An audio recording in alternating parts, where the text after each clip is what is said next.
Hello, good evening and welcome to this Irish Examiner live stream broadcast of the 2020 Cork Ladies Senior Football Championship final between Mourneabbey and West Cork. In these strange and unusual times, there is some sense of normality with this fixture today, as this is the third season in a row that this pair have contested the decider. Mourneabbey won both of those finals and are today seeking a staggering 7th county title in a row, while their opponents are still hunting for their first. There are stars and subplots aplenty in this decider, and we will discuss all of that in a few moments' time with our match analysts Breed Stack and Aoife Fitzgerald. But first, it is time to check in with our two camps. Earlier in the week I spoke with the West Cork manager Brian McCarthy, but first up, let's hear the thoughts of Mourneabbey's corner forward and captain Breed O'Sullivan. Now we're heading to Mourneabbey, and I'm thrilled to welcome the captain of Mourneabbey, Breed O'Sullivan. Breed, no stranger to county finals, and no strangers to West Cork either, for that matter. No, definitely not. I think if you had told us 7 years ago when we won our first county final that we'd still be here going for our 7th county title in a row, I don't think that anyone would have believed you. So we're just delighted to have the opportunity to play again after what's been a year of a bit of uncertainty around the whole championship. We're just delighted to be able to have the opportunity to play. The $1,000,000 question: what is the secret in Mourneabbey? What are you drinking up there? What's the training? Is it Gerlochnan up at 6 o'clock in the morning running on mountains or something? Yeah, I don't know. I suppose, I think that, there's been a core group of players who have been involved for the last 7 years and before that as well. And I think that we've built, a really strong team and, really strong friendships. And I think that really has stood to us over the past 2 years, especially finally getting over the line in the All-Ireland. Okay, how big of a thing was it to eventually get over the line in the All-Ireland? Was that a bit of a monkey on the back for you? Yeah, definitely. I think that a lot of girls would be of the opinion that, I think that we've devoted, a lot of our the early stages of our 20s to this team. And just to finally get over the line, I think it was more so the relief than anything at the very start, to be able to say that we had won the All-Ireland.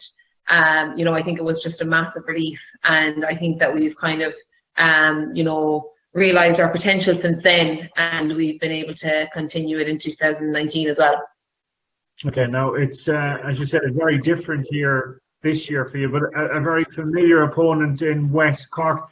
It's a little rivalry that's simmering away for the last 2 or 3 seasons. Yeah, definitely.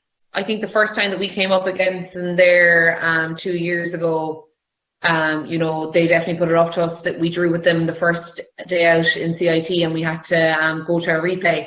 And, we had a really tough battle against them last year as well. So I think both teams could say that we know each other inside out at this stage, and, we have a lot of experience of playing with some of the girls that play for West Cork on core teams and on college teams.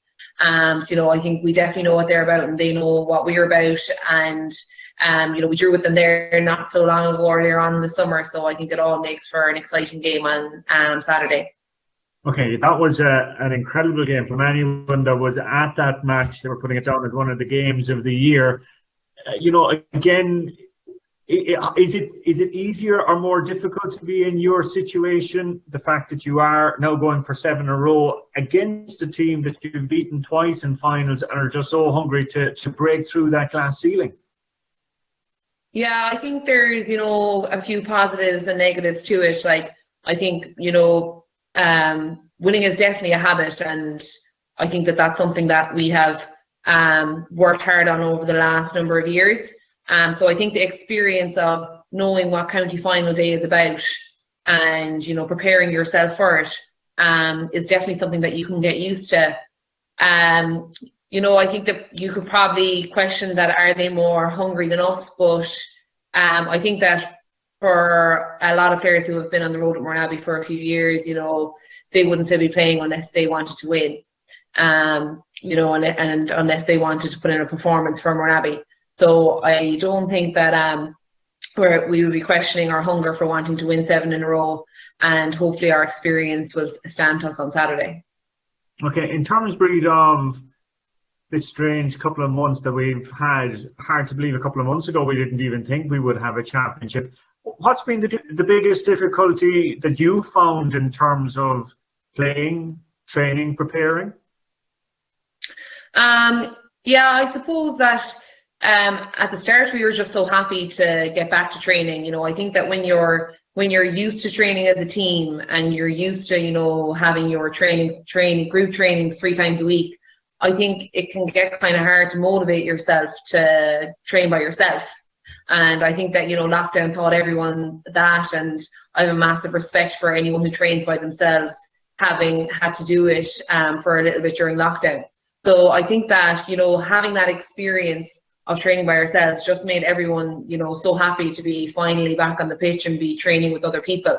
And I think that was a really positive thing going into the summer. And then I think during the summer there was kind of just a few iffy periods of will it go ahead, won't it go ahead.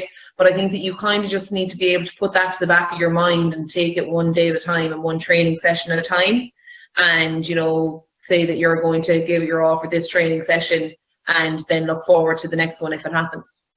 Okay, finally, the fact that this game on Saturday evening is being broadcast live by the Irish Examiner as part of our live streaming of championship matches in Cork, just, I suppose, shows how far ladies football, women's sport has come in the 7 years since this winning streak began for you. Yeah, definitely. I think that we have always kind of got recognition from the community in Mourneabbey and around the Mourneabbey area. But, I think it's just great to get for ladies football and for women's sport to be kind of getting the recognition on a bigger stage like that, and, being thought as equal to the men's sport. So just, I think great credit is due to the Irish Examiner and to the Cork Ladies Football Board as well for putting it together. No, I'm delighted to welcome Brian McCarthy to our Irish Examiner live stream coverage of today's Cork Ladies Football Final. Brian, divisional sides are always a big struggle, whether it's the men's game, the ladies' game, anywhere in the country. But I'd say in your case, would it be fair to say this is probably the biggest divisional side geographically in the entire nation?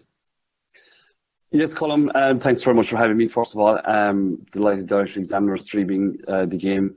Geographically, it's enormous. I think if people can consider this, that from where some of the girls come in Beara to get to my own home club, which is Clonagale and Drumleague, is an hour, and then you have another hour then on to Shannon. That'll tell you the size of West Cork.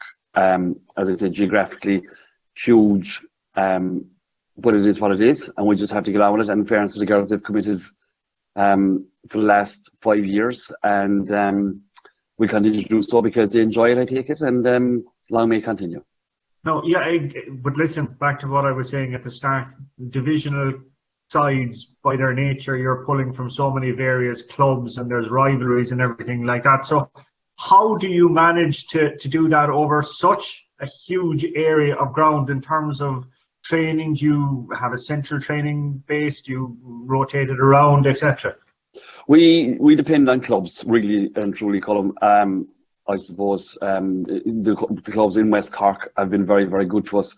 Yes, we try to find a neutral ground between that'll be central to both the girls in Ahali's way down Beara and the girls in Shannon. So you're looking, like, for instance, we've had St. Colum's in Kilkill, we've had the Bantry Blues ground, we've had Clonagale's ground, St. Oliver Plunkett is here. So we'll try to find a central base as much as we possibly can, and that's subject to availability, and that can be quite hard at times, trying to plan for things. And look, if other games are involved on those pitches and they come up at the last minute, well, then we have to go searching again. And look, it can be hard to plan, but we're sort of used to it now at this stage, Colm, and we, like anything else in game, we like the game scenario, and that you have to adapt.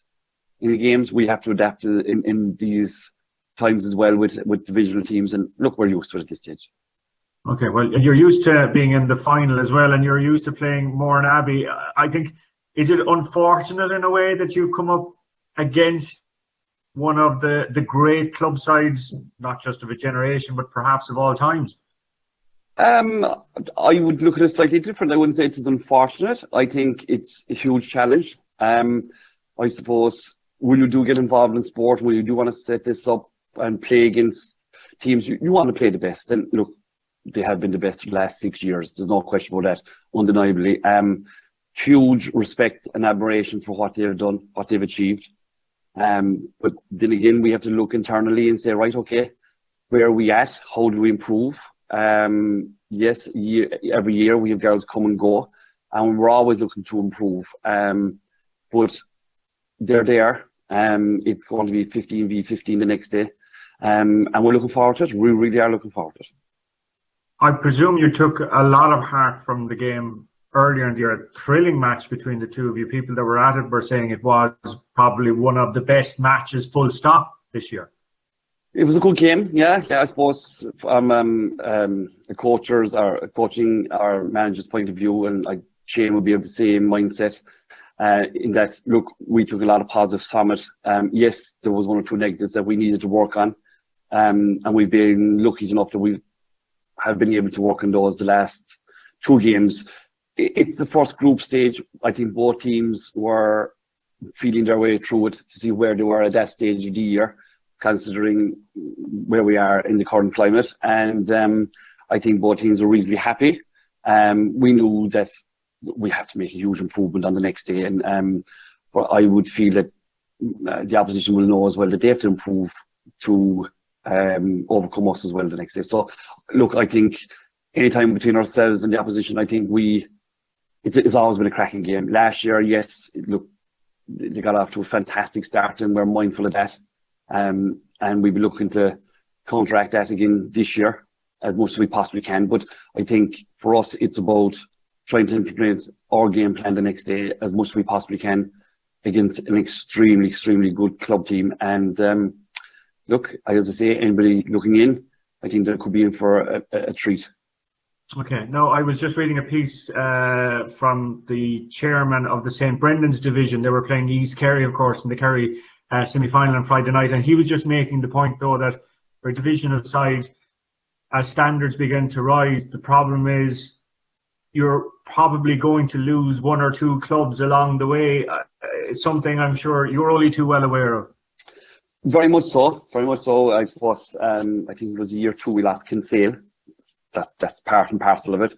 So you're losing the calibre of likes of Sibo O'Leary, Orla Finn, Tracy McCarthy, A.D. Lynch, just to mention a few. And next year we'll be losing the Clonakilty girls, which is unfortunate because look, you're looking at Martine O'Brien, Moira Barrett, Maeve O'Donovan, and the Clonakilty girls have been, we'll say, for instance, they've been very much one of the strongholds for us in the last number of years. But look, divisional sides, that's the nature of the beast. You have to overcome it. And again, like this year, we lost Claire O'Leary, Niamh Cotter, 2 very influential players for us. But then girls have to step up to the plate. And in fairness, they have done this year. And we expect the same again next year. Okay, final question then. The standard of ladies football in Cork, Brian, the reason I asked that question was the gulfing class between you and Mourneabbey in your semi-finals, like huge score lines that you put up there. Was it like Ahada and Eire, you're talking an average of about 8, 9, 10 goals of a difference? Yeah, I was asked this question during the week as well, Colm, and looking back, I think I'm not sure there's a huge gulf. I think what's happening here is that you find that you look at teams and they're either in a rebuilding process or, in Ahada's case, first time in there into a semi-final of a county championship, which is a huge step. And I suppose from the very first year, we've always told new girls who come into this, guys, no matter what inter-county at under 16 or minor level, this is another step up, and the pace of the game is absolutely frightening. And it takes a while to adjust. And I probably, no respect to Ahada, I think even talking to their coach afterwards, he found that, he said, your pace and your directness, we were able to counteract what they were able to do. I suppose in Éire Óg's case, we met him in the group stage and we had a tough game in St. Columns. And you do get these results every so often that crop up that will surprise you. But Éire Óg, I believe, are in a rebuilding phase. And they have some young talent coming through that give them time and give them as much game time as you possibly can. And they will see the fruition of that in a couple of years' time. But they're going through a rebuilding phase. But look, I think, with respect to everybody else, you're looking at probably the two best teams in the final. And please God, will it touch the green look and a bounce of the ball and maybe a couple of referees' decisions this year, we might just tip the opposition, but they'll be looking for the same as well. Now we're heading. And our thanks to Breathe and to Brian for their time during the week ahead of today's county final. Well, the teams are after completing their warm-ups here in CIT for this very strange Cork final. Of course, we still have the situation where no fans allowed at the grounds. Hopefully that'll be changing in the next couple of weeks. Delighted to have Breed Stack and Aoife Fitzgerald here alongside us. Guys, you've seen plenty of county finals featuring Mourneabbey and plenty of county finals full stop, but this must go down as one of the stranger sensations. Definitely. I suppose down through the years, I've been lucky enough to come to a couple of the county finals, and they've always been massive occasions, with a couple of thousand at them in the last couple of years, which has been fantastic, and the roof would nearly be lifting off CIT, and that's what you want. You want spectacles, and I suppose there's such excitement between these two teams because you just don't know what you're going to get on the day. And I suppose last year, maybe the way it petered out, it didn't live up to kind of the big occasion that was here 2 years ago. So 2 years ago, there was a draw, and it went to a replay last year. Mourneabbey came out and just went to town on West Cork in the opening round. So you just don't know what you're going to get here, and I think that's the excitement that comes with it. So I'm sure there'll be plenty of people tuning in and looking forward to a great spectacle. And indeed, we in the Irish Examiner are delighted to be live streaming the game right around Cork, around Ireland and throughout the world this afternoon. Aoife Fitzgerald, delighted to have you here as well too. Aoife. Of course, these sides met in the group stages. If that's anything to go for, we're in for a cracker today. Yeah, we are. I was at the game, and I think West Cork will probably consider themselves a bit unlucky. They had a lot of goal scoring chances that they didn't take. I think today will come down to be honest, it's club team, which they're together a lot more. They're training together all the time. There's that extra bit of spirit there, as distinct from when you look at the West Cork team. They're sprinkled with talent, but it's just trying to blend them together. And I suppose with the championship this year, the way it's gone, there's been junior championship, intermediate championship, and they've all been in a very short space of time, so it's going to be very difficult for them to prepare properly. But on paper, you would say that West Cork are very, very strong, but collectively Mourneabbey are probably would probably have that little bit over them. And as well as that, they're used to winning counties and they're used to winning matches and All Irelands now at this stage as well. So but it'll be interesting. I think last year, as Breed said there, Mourneabbey kind of ran away with it early on, and it was just damage limitation from there on in. But I do think that the gap has closed, but whether it's closed enough or not for West Cork to win it, I'm not so sure, but we'll see in an hour. Okay, we'll bring up the Mourneabbey team there on our screen. Teams are as selected, so no changes from what's appearing on your screen there. And Breed, you're going to run through a team laden with talent and All-Ireland winners, county winners, and a few Cork senior players in there as well too. Yeah, and look, I suppose not a massive panel. I think Darren said during the week, I think they have a panel of 24, but of that they have 7, 8, 9 county players. They have massive experience, and I suppose the biggest thing is that they're so established now, they're so used to playing with each other. There's massive trust there and massive belief, and I suppose they back each other to the hilt every single time. I suppose starting goals with Maeve, she's been between the posts now for Mourneabbey for many years, is well used to commanding her backline. And what a backline it is. I suppose in the last couple of years they haven't changed that backline too often. Emer Meany is anchoring it there at full back. Catherine Coakley has moved to centre back, where maybe Roisin would have been there the last couple of years. And I think by all means Catherine is making massive efforts, massive travel I suppose this year, seeing as though she's moved to Lismore, but she's a fantastic player, and I suppose that's a very, very strong core down the centre of Mourneabbey. To the left of her then Emma Coakley, her sister, back home from Dubai. And I suppose I remember many a tussle with Emma myself. She's a very, very tough player, so that will definitely toughen up the Mourneabbey defence. Maura Callan, I suppose, was out injured for the first round when they took on West Cork in the first round of Championship, and I think her inclusion in the Aero game was a massive difference. She's a powerhouse and maybe an unsung hero sometimes. In the Mourneabbey team, she does a lot of Trojan work, and it's a very strong midfield there between herself and Roisin. I suppose, look, they're losing. They've lost Noelle Healy from a very, very, very strong attack, but it doesn't seem to have unsettled them. Ellie Jack has already put up 116 from centre forward already this championship, and you're looking at scores like Kira 2-4 this championship, Darren 2-9, Laura Fitz 5-3. So they have massive scoring threats all over their forward line, and a very, very formidable side from start to finish. Okay, Aoife, I'm going to bring you in there in terms of the West Cork. Is it going to be the battles of high scoring attacks that's going to decide this? Well, I think if it is, then you'd have to fancy Mourneabbey with the strength and the power to have up front with the Sullivans, Laura Fitz, and that they're very, very strong individually. For me, I think West Cork will have to protect their backline and stay in the game, particularly in the first half. They'll just have to get bodies back, and they're set for counter-attacking, really. They have Fiona Keating inside and with Libby Coppinger, two great ball winners, and have pace to burn. So from that point of view, I think the counter-attack would suit them. Whether they set up that way or not, I don't know. But when you look at their defence, you have Martina, who's been Cork goalkeeper for a number of years now and is a fantastic leader. And that you have Siobhan Courtney, Christine, who are young girls. Sarah Hayes has come into the Cork panel this year and has done extremely well.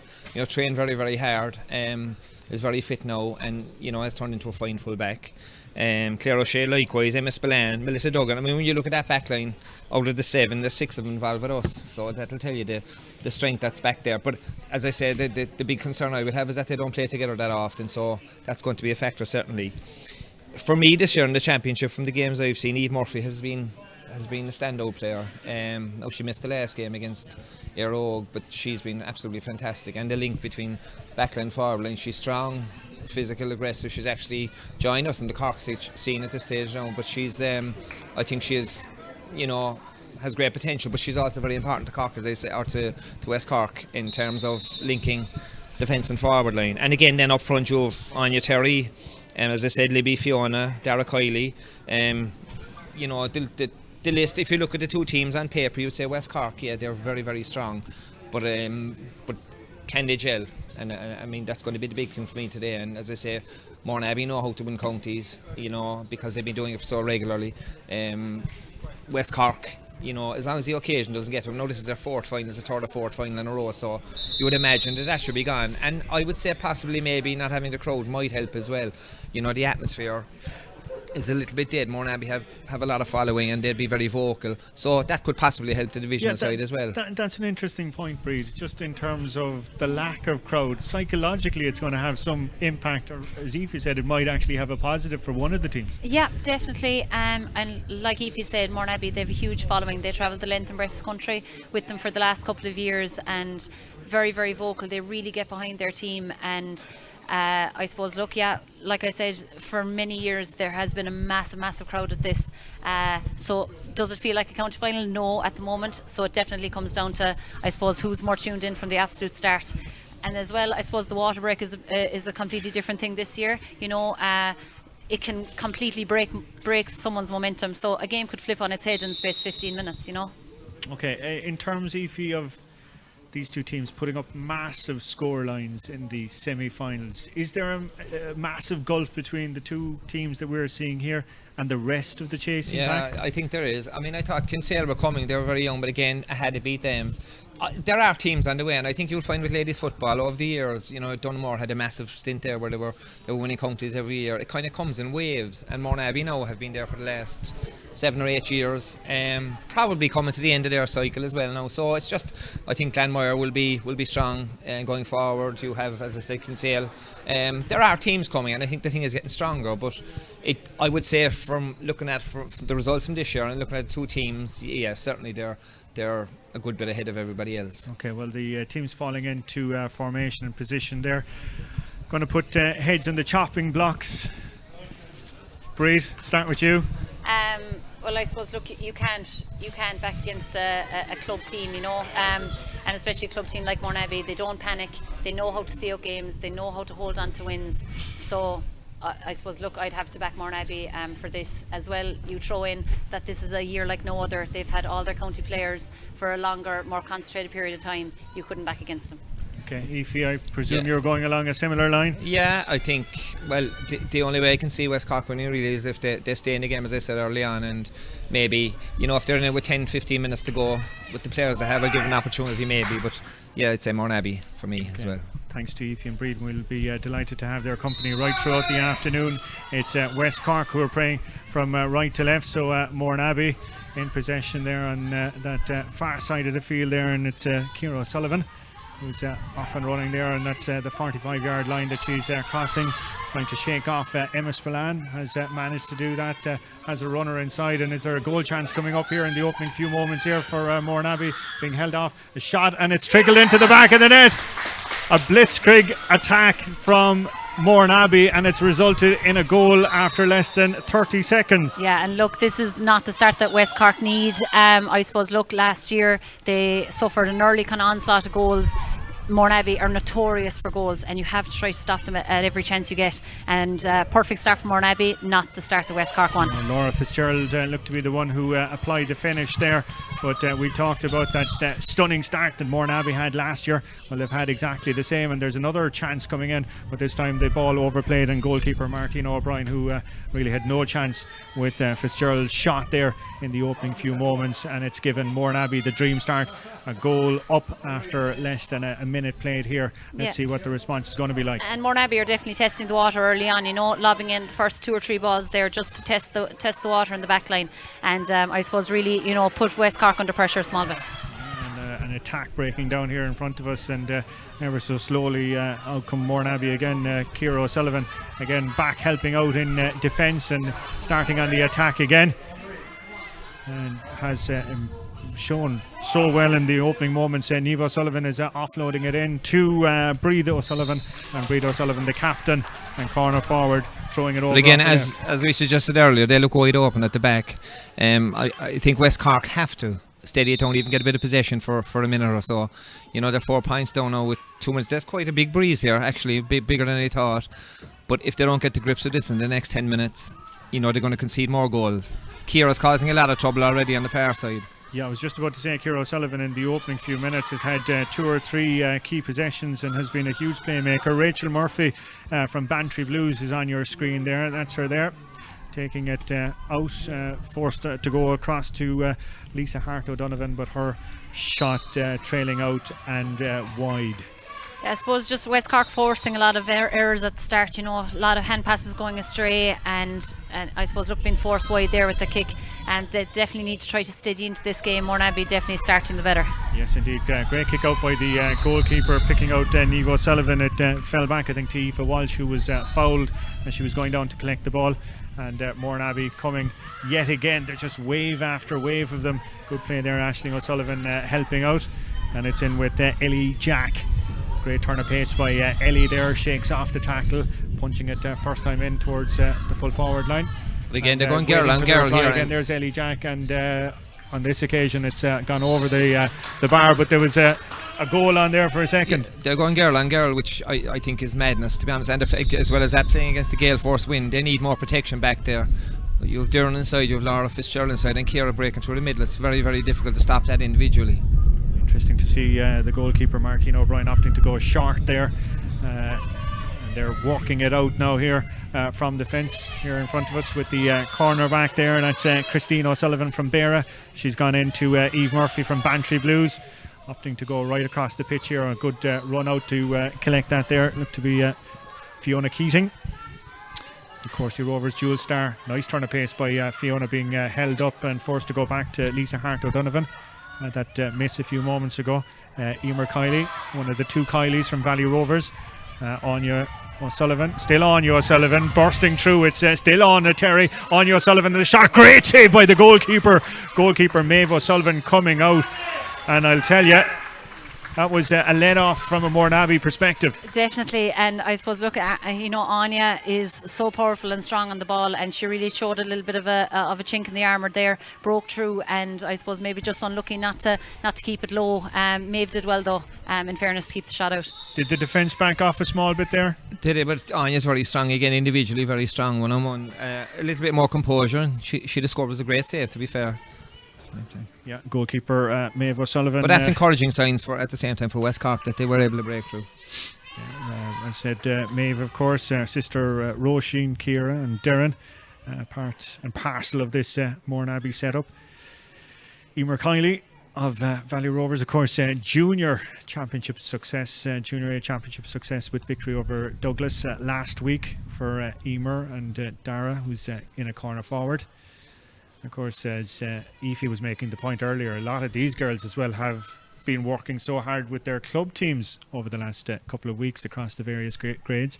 Martina O'Brien, of course, the goalkeeper for Clonakilty, they had intermediate success last week, so this will be her last game for West Cork for the foreseeable future anyway. Yeah, definitely, and I suppose look, West Cork, that's probably weighing a lot on them as well.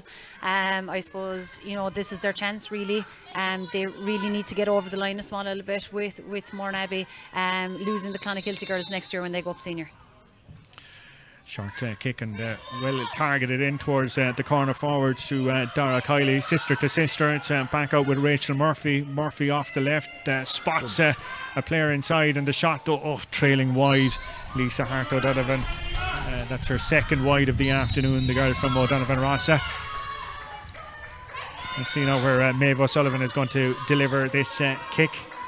Interesting just to see how many players have flooded into the... yeah, and that's good pressure, to be fair. It's very good pressure. Yeah, and looks to have come their way, because Emer Kiley's after collecting it as it bounced perfectly into her. Good play by Kiley. Gone route one in towards her wing forward down there, but chasing after it is Libby Coppinger. Still Libby Coppinger. A shot from Libby into the roof of the net. Goal. And suddenly it's down to a 2-point game. Yeah, and I suppose look, West Cork have started to come a little bit more into this game, have got to grips a small little bit, and like Mourneabbey in the first couple of minutes tested the water, drops the ball in, and definitely showed that there's a little bit more space there in that full back line than we initially thought, and a fantastic finish by Libby straight to the roof of the net. And forcing the goalkeeper there, Aoife, Maeve, just even there, she had about 30 seconds, and eventually she had to look as far as Ciara O'Sullivan to offload to. The pressure, you need to be putting Mourneabbey under pressure everywhere really, and I think the West Cork forwards are certainly good enough to cause damage, but again they've left them one-on-one here now, which is very dangerous. And it's Bríd O'Sullivan that's on the ball. She's got a player inside her, and it's right across and punched into the back of the neck by Darren O'Sullivan. Two O'Sullivans combining they're not sisters, but telepathic communication there, and I'll tell you what a way to answer a goal at the other end of the field. That's it, and this is, I suppose, what Mourneabbey are just so lethal at, and you just cannot give them that space. You definitely can leave yourself isolated inside in that full forward line, and they are masters at doing it, and quick ball in, and that's your result. Yeah, and that was all again thanks to Ciara O'Sullivan's run back, collecting the kick from Maeve O'Sullivan. Yeah. I'd say she's a hand, Aoife, in every score. Ciara, she has, yeah. But if you look at the collectively, or individually, the Mourneabbey forwards are physically bigger than their girls, bar Sarah Hayes, and they will brush past them without that extra bit of protection. I'm actually surprised to see Melissa Duggan playing on the wing. It kind of isolates her a little bit from the action. But when you look inside, several times there before they got the goal, there was one-on-one inside there, and that's a recipe for disaster when you have players of that calibre. No, great play there by Emer Kiley. Had taken the free originally. Play coming back into her, and she's pushing down, and it looks to be Aoife Walsh that's after fouling her there, so it's going to be a free in and a chance for the first point for West Cork. They've had that goal already, and it looks to be Anya Terry O'Sullivan, the captain, the star from Barrow, who's gone with it. She's opted to go back to Rachel Murphy. Her centre forward has a runner inside her, and the pass just didn't come off to Eve Murphy, gone to ground. But push in the back, it looked there from Anya O'Sullivan. Ref waves play on, and Anya's getting the shot across. There's a foot race out for it, but it's gone out over the end line. Yeah, and I suppose Mourneabbey are not giving the same space to Fiona Keating. I suppose she did a lot of damage in the semi-final. She hasn't, I'd say she's got maybe 2 balls already there now in the first section here of the first half. But you know, Mourneabbey just, I suppose, definitely more physical team all over the field, and I suppose West Cork really have to try to run at them to draw the free. That's what they're trying to do, I suppose, at the moment. Yeah, goalkeeper attempting a quick kick out, but the referee calling it back. Referee this afternoon is Justin Murphy calling it back. There's a player down on the ground. I'm not sure. It could possibly be Emer Kiley, and that would be a huge blow to West Cork, given how much she's shone in the opening few minutes of this game. I can see Eve Murphy, her midfield colleague there, but I can't see her, so I'm wondering, is that her that's down on the ground? Yeah, confirmation, it is Emer that is receiving treatment there. Already it looks like a shootout, a forward shootout, and if it comes down to that, I do think Mourneabbey will probably get more goals. I suppose West Cork will be reasonably happy with their start in terms of what they're creating. They've had one goal, could have had another, and have had a couple of wides, but they do need to stem the flow back here. Yeah, and again, it'll be interesting to see that pressure being applied as we see yet again, forcing the goalkeeper to go wide, and the ball has gone out over the sideline. And the key thing now for West Cork is, can they manufacture a score out of this possession? Yeah, and I suppose, look, patience is going to be key here. If it's not on, if they're not getting, like we said, there is a lot of physicality there in that Mourneabbey side. Patience, work your score. You're not going to get the same openness that you got in the semi-final. Good play there. It was Melissa Duggan that's on the ball. Still Melissa being harried and pulled back. Referee blows the whistle. Did it come a second or two too early? A bit prematurely. Definitely should have played advantage there. The ball was gone. It's a fantastic run from Melissa Duggan, to be fair. She split them up. Yeah. That's what she can do. When West Cork run at them, they're causing trouble. You're watching the Irish Examiner live streaming of the Cork Ladies Senior Football Championship Final. We're live and exclusive here in Cork IT in Bishopstown. Beautiful afternoon for football. That's Anya O'Sullivan who's standing over it, and that's Anya O'Sullivan who's kicking the point as well, and is pushing it out to 1 goal and 1 point to West Cork. Mourneabbey 2 goals and 2 points, so double scores. And again, that pressure. And it's Fiona Keating who's, after winning the ball there, back to her midfielder, to Eve Murphy, who's opted to go right across. And that was a loose pass. And Mourneabbey just pouncing on Melissa Duggan. Did ever so well, though, to win back possession. Libby Coppinger back to Melissa Duggan. This is a speedster here. Shot coming up from the full forward. Great save yet again by the goalkeeper. Coppinger getting the shot off. To be fair, and Maeve O'Sullivan for the second time in this opening quarter coming to her side's rescue. But you would have expected the forward to have done better from that range. Yeah, definitely. Like, she needed to keep it low, and I suppose pick a corner. Definitely hit it straight. But fair play to Maeve. She stood up and kept it out. A let off definitely from Mourneabbey here. So we've seen 2 goals at one side of the pitch and 2 stunning saves at the other side of the pitch. It's a little bit of a carbon copy of the game in the league section, to be honest. West Cork missed an awful lot of goal chances that evening as well. They may live to regret that as the game goes on. Dara Kiley, but they're certainly causing him a lot of trouble. Word from the referee for a bit of a pull back there. It's Aisling O'Sullivan down here riding through the tackles. That is wonderful defensive play by West Cork, and they're applauding themselves there. And a bit of dissent there by the cornerback, throwing the ball back about 10 yards, and the referee says, well, I know the perfect answer for that, and brings the free forward 10 yards. Yeah, West Cork are frustrating Mourneabbey now a small little bit there, and I suppose Mourneabbey definitely need to keep cool a small bit here, because again, Libby on the ball here, they're making darting runs the whole time. Eve Murphy was the midfielder that came onto it, back to Fiona Keating, through the hands. It's Dara Kiley. Kiley's opting to go right across to Anya O'Sullivan, who's offloaded yet again to Emma Spillane. Back now with Dara Kiley. And Kiley from distance. Has it got the accuracy? No, it hasn't. It's trailed off, and some of her inside forward colleagues not exactly too happy with that one. No, and I think some of their shooting, when you're shooting from that distance at that angle, the percentages are fairly low, so they need to be a little bit more patient and work it round. That's the second one I've kicked wide on that side. Ciara Sullivan yet again coming all the way back. Emma Spillane tracking her, and we've seen the type of damage that she's done time and time again, setting up scores. Going back to Maura O'Callaghan, but West Cork pressure is paying off. You have to credit them, considering the concession of a goal inside the opening minute. They've recovered so well. Eve Murphy, long rangy midfielder, huge stride. looking for an option inside her, but all she can see is white jerseys opted to go back and they've lost possession. And they need to be careful turning over the ball because Mourneabbey are very dangerous on the break. Breed O'Sullivan has come a long way from her corner forward posting. She's been tracked back there by Siobhan Courtney from Castlehaven. Still Breed being held up there, opting to go right across the field, and has assistance there from Niamh O'Sullivan. And there would look to be a little trip there inside there as Ellie Jack was looking for it, but West Cork happily taking the reprieve, and it's Rachel Murphy in front of us. Her sister, of course, is at midfield wearing number 8, but the delivery on this occasion a poor one as it runs out over the sideline in front of the West Cork bench. Yeah, look, West Cork, I suppose, definitely need to hold on to primary possession. That last attack there, they definitely could have recycled it, made a bit more of it, and then like just kicking a ball there over the sideline unnecessarily. Possession is going to be absolutely vital in this game, and they have to hold on to it if they're really going to withstand Mourneabbey. Great ball from Breed to pick out Ellie Jack. She's going through the hands, and it's in with the wing forward there, the full forward, excuse me, and that's Darren O'Sullivan, and has driven it wide. Looked to be on target there for a second, but great pressure again by West Cork. Sarah Hayes is the full back, and that's her out to Siobhan Courtney from Castlehaven.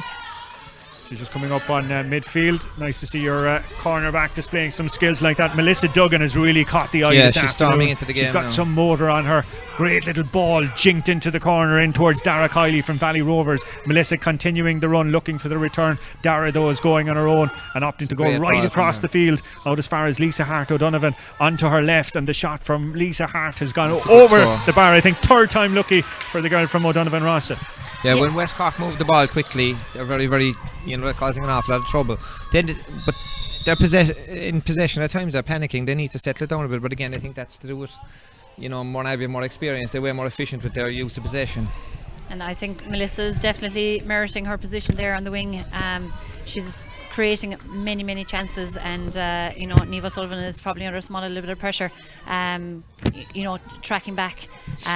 It's not a nice position for a wing forward when you think you're going to be dictating the game, and a wing back is bursting forward all the time. Would there be an argument, Aoife, to swap Melissa over to Ciara O'Sullivan, given the impact that Ciara has had? Well, in terms of marking, yes, but Melissa's causing a lot of trouble going forward. So as it stands, I think I'd certainly be more in favour of playing her more central a little bit, but she's causing havoc when she goes forward. So it's another wing back there, and that was Anna Ryan that was on the ball a few moments ago. But they need to double up on Ciara. She's very, very strong.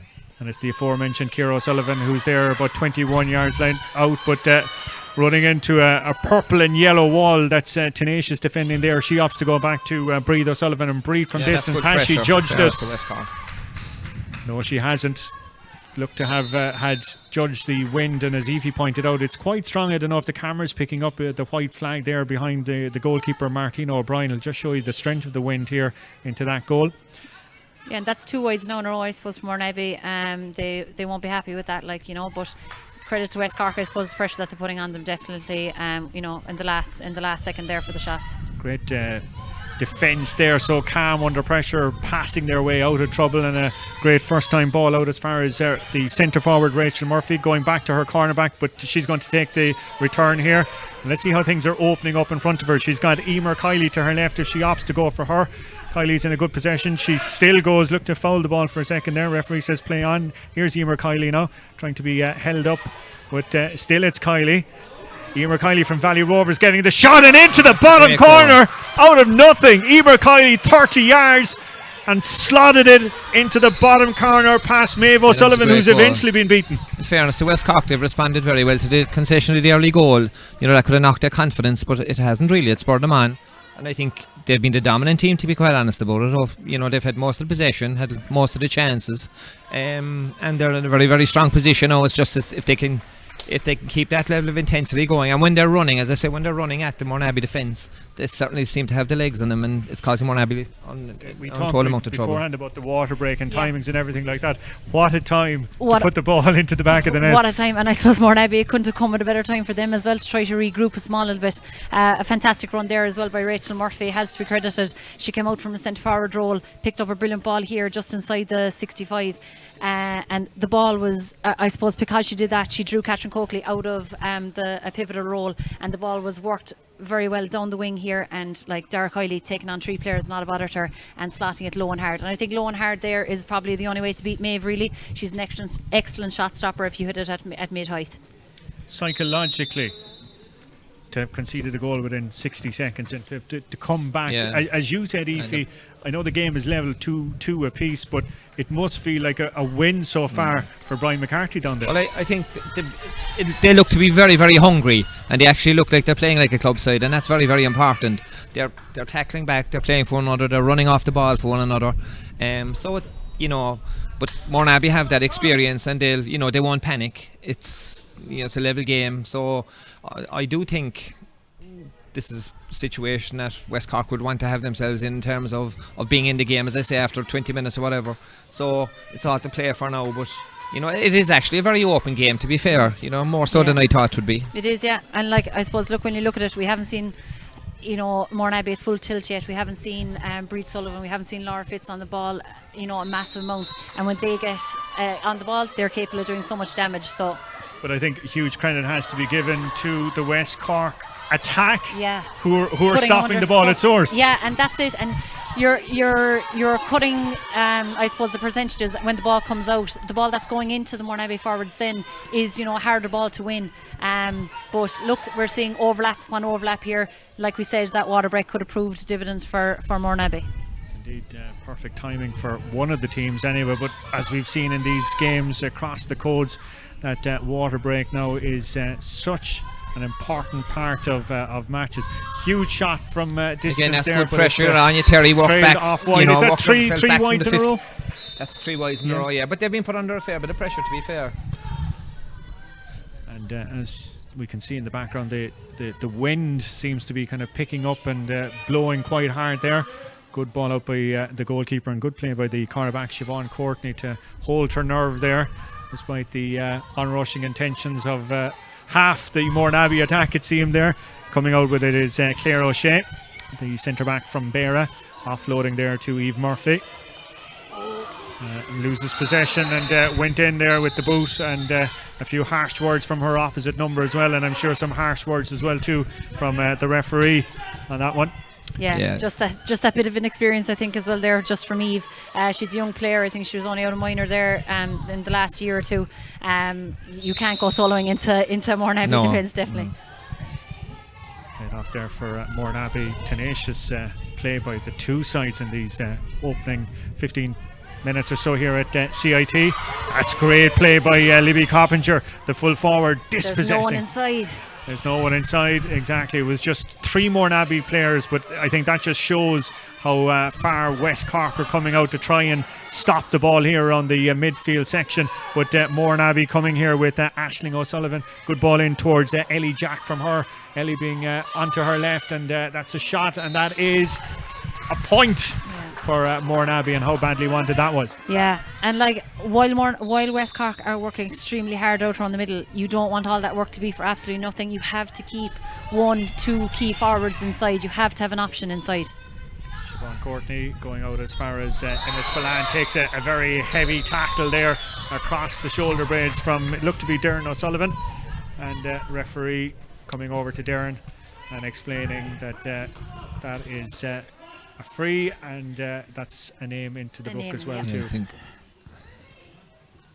a silly kind of free to consider. I think it was kind of a wraparound tackle. Emma's a small enough player though. She is. the advantage will always lie with the smaller player, maybe. You say that like someone that's been caught by referees. I may or may not have been. Great ball in towards Dara Kiley, the goal scorer from Valley Rovers. She's bouncing through with 2 tackles there still, Dara, but having to find some reinforcements. Going across to Lisa Hart. It's gone all the way back to Emer Kiley. Emer onto the left, nice little ball indoors. Well, Libby they need ever to be more so well, it patient in seemed, those to catch it situations. with one hand, but managed to retain possession. Well done to her. Lovely little jink pass there to Anya O'Sullivan, and Anya Terry O'Sullivan from distance, so has driven that one well wide. They're a little bit over anxious at times that they're shooting. You're watching the Irish Examiner live stream coverage of this Cork Ladies Senior Football Championship final between Mourneabbey, chasing 7 titles in a row. Hard to believe, 7 consecutive titles in a row against West Cork, and it's 2 points, 2 goals and 2 points to West Cork, 2-3 to Mourneabbey, and it's a free end to Mourneabbey there on that far side of the field. Yeah, a bit of hand holding there, I think, from Christine O'Sullivan. Roisin O'Sullivan is coming up, or was coming up to take it, but she's received the instruction to put it down. Is it Darren that's going to come out and take this one?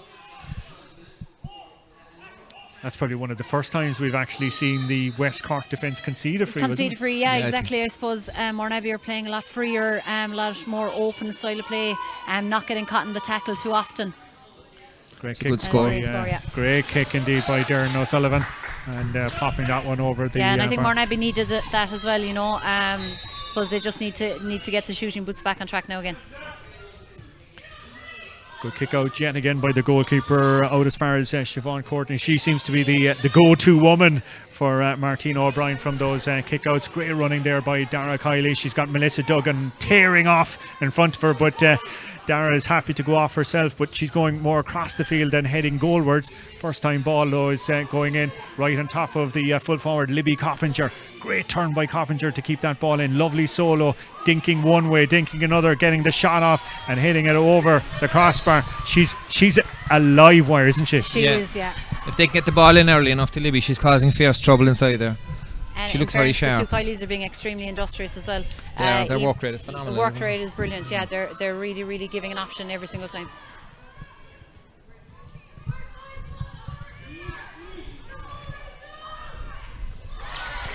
Well, huge audience, I'm told, joining us on the ladies football Facebook page as well too this afternoon. So welcome to one and all to our Irish Examiner live stream coverage.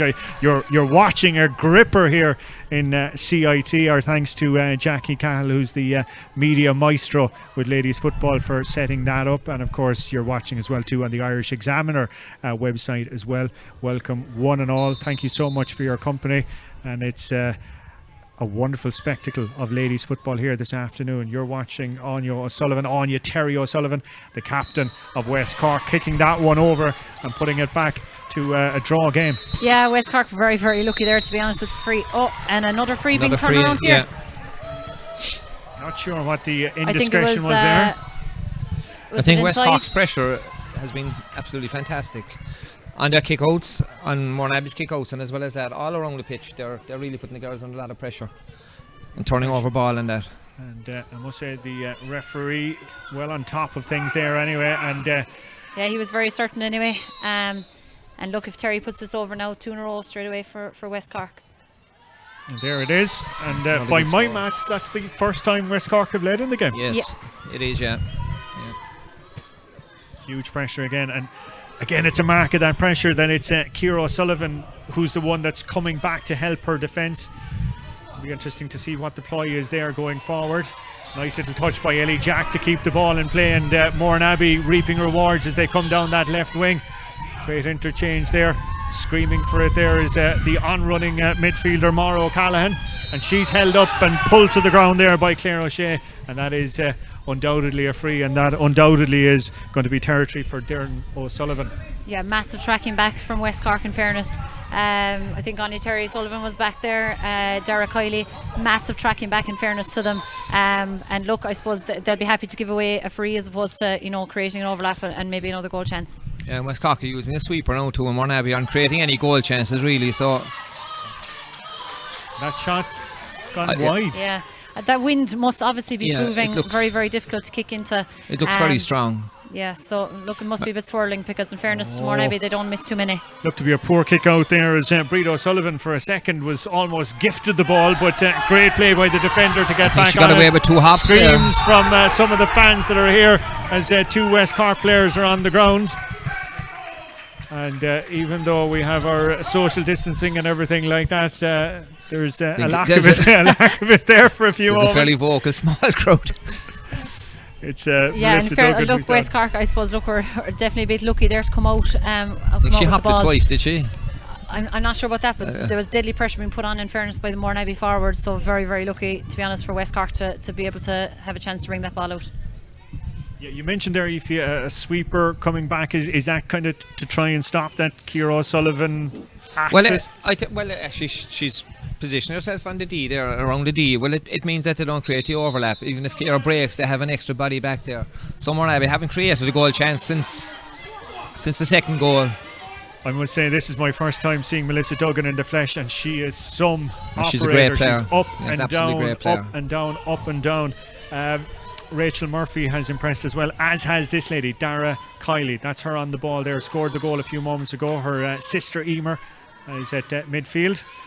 And they look very confident, West Cork, to be fair. You know, they're playing with a lot of confidence. And as spreading the ball around. Yeah, and playing almost, as you said, like a club team. Yeah. Oh, heavy hit there to Maura. There was nothing malicious in it, to be quite honest. She kind of ran into the shoulder. The ball had been won there, and Rachel Murphy is holding on to it. And Maria had committed herself full stop and ran into the shoulder. But I don't think that was anyway malicious. There was to be anything. Fair. No, it wasn't. But I don't think West Cork did themselves any favours there. They completely slowed down their momentum. Instead of breaking tackles like they were doing there, even just a couple of moments previously, completely slowed down, drew Mourneabbey on them, and created massive pressure that they didn't need to create. So turnover here now for Mourneabbey, where West Cork shouldn't really have been given away that possession. Okay, match referee, I think, was happy to say that it was an accidental clash. Well helped. Right, sorry, they're holding on to possession, so are they? Well helped by his sideline officials there. That's unbelievable, is the chant from someone down here. And I don't think that they're a West Cork fan. Don't think so. Anyway, the end result is Rachel Murphy from Bantry Blues is holding on to the ball. And it's well, Mara's a tough girl and she doesn't stay down. Mara Callan, so she's obviously who's a first cousin of the O'Sullivans, the O'Sullivan sisters. Mara still receiving treatment down there. Her father Timmy actually was a selector with us many moons ago as well with Cork seniors. So they're definitely steeped in football down there. Yeah, and actually we haven't noticed the referee, which I think is a good sign. To be honest, this is the first time we've heard any bit of vocal stuff in relation to the ref, so it's been a very good game, to be fair. I think it played in the right spirit. It's been tough, but and I'm sure a lot of people, lads, are tuning into ladies football today, a live stream like this maybe for the first time. It's one thing watching the county game, but watching the club game, and I'd say that they must be hugely impressed. Yeah, it's a very high standard. Maria O'Callaghan is in distress, and she's going off there in front of us, holding her mouth and her kind of her neck area. She'll be alright. Yeah, and to be honest, Mara would be tough out. Like Evie said, she wouldn't go down too easily, to be honest. So she definitely must be hurt. Anyway, in result is it's still a free to West Cork. Rachel Murphy from Bantry Blues is right on the halfway line, waiting for the substitute to come in for Mourneabbey. We'll have a sight as to who that is in a few moments' time. She's gone back, and after all of that, Mourneabbey have lost possession, and some words there coming in from Emma Coakley as well too. Well, I think that was inexperience again there. That ball should have been driven up the field if there was nothing else on. Catherine Coakley, and it's gone out over the sideline. And it's the linesman down here now has changed his mind. It looked to be a Mourneabbey and had waved to be a Mourneabbey ball, but decision has been changed and it's gone back. I think that was a Mourneabbey ball, certainly. But it's gone back to West Cork, and it's gone back to Eve Murphy. Yeah, to be honest, I thought it was a West Cork ball, but there seems to be a lot of Mourneabbey stewards here that disagree with us. Yeah, there's a number of fans who've managed to get into the ground here anyway this evening. In fairness to Mourneabbey, they've upped to the level in terms of their intensity. Yeah, and the end result there is a free there to Roisin O'Sullivan, who's pushing it out. And to be honest, I get the impression you don't want to get yourself into a dogfight with Mourneabbey. Definitely not. And look, Mourneabbey, they would love that type of scrap, and to be fair to them, they will always dig it out if you do get into that type of scrap with them. I suppose, look, there's plenty good temperaments there in that Mourneabbey team, and they would love a fight. They would love a fight indeed. Ciara O'Sullivan, so important for them for so often this afternoon. It's her there on the ball down on the 21-yard line. being held up, and 2 tackles. I think it was a combination of Claire O'Sullivan and I think the referee as well just trying to gain a small bit more control over the game in the last couple of minutes. Yeah, he's certainly it was just a bit scrappy there in the last few minutes. Yeah, as well as that, I think the Mourneabbey stewards, as we call them, are trying to generate that little bit of atmosphere there. You know, they thrive on that. And yes, indeed. In the end result, anyways, that shot off the left there from Ciara O'Sullivan, which has been warmly applauded by the Mourneabbey contingent here this afternoon. But I think, Breach, you're right. The referee is trying to kind of step in now. Things slipping away slightly in the last few minutes of what has been an incredible game here. Yeah, and it hasn't CIT. been a malicious game by any stretch of the imagination. So I just think.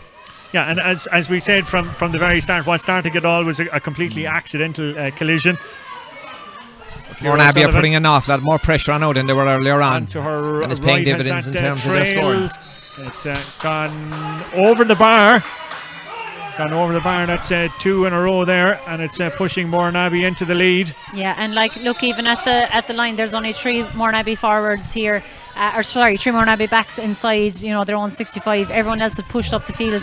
Mourneabbey just went to put that pressure on, and you know, just are chipping away on these points. Now look here though, we've Melissa Duggan tearing up the field yet again. Look at that, she's got Dara Kiley inside her, back to Melissa Duggan. A bit of a stretch there for her. She's got Libby Coppinger on the end of it. Coppinger rolls it in off the left. What an incredible goal. Melissa Duggan made, I'd say, 60 yards, played a 1-2 with Dara Kiley and Libby Coppinger, and the angle was getting tighter and tighter, and somehow she rolled it in off the left into the bottom corner. But again, Melissa's run was phenomenal. They just couldn't stay with her. I think a lot of Mourneabbey scores are coming from turnovers from West Cork, if they can cut those out. Looks to be Aisling Cronin, by the way, as the substitute that's in there for Maria O'Callaghan. We'll check on her well-being there on a while. She's still receiving treatment down here in front of us. Whether that is her for the day, we will see. Back here with Mourneabbey.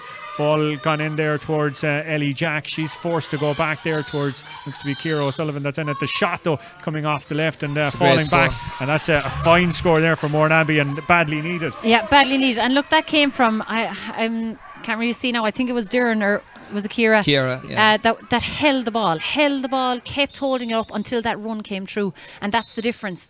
I suppose, like, they just have that no panic attitude, held up the ball, and then finished where, I suppose, you know, finishing the half, they needed to finish a bit stronger there, and took their point respectively there.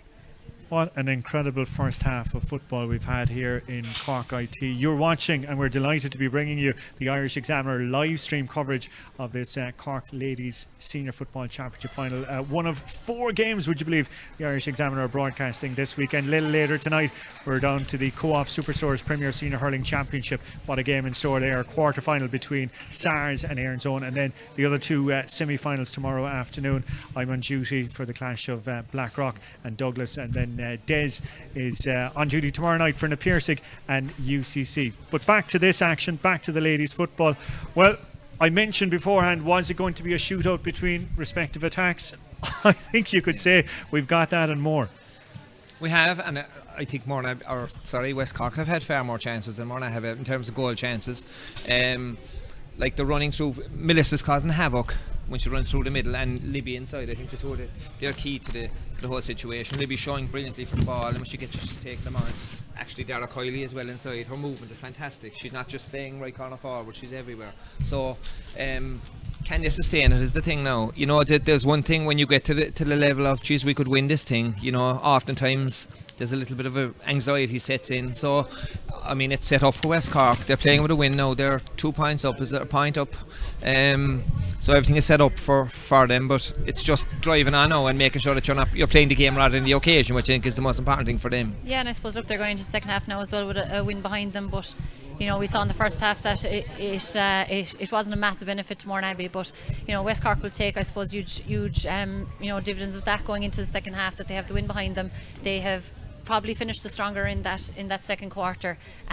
They're causing the full back line untold trouble, but maybe they've shown their hand a small little bit. That's, I suppose, what you could take from this. I can imagine that there will be a change on Melissa. She's creating the world of space in that wing forward position. You can imagine that there'll be someone tasked with maybe picking her up and running with her and trying to stop that overlap as much as possible. Okay, well, after 30 seconds, the ball in the back of the net.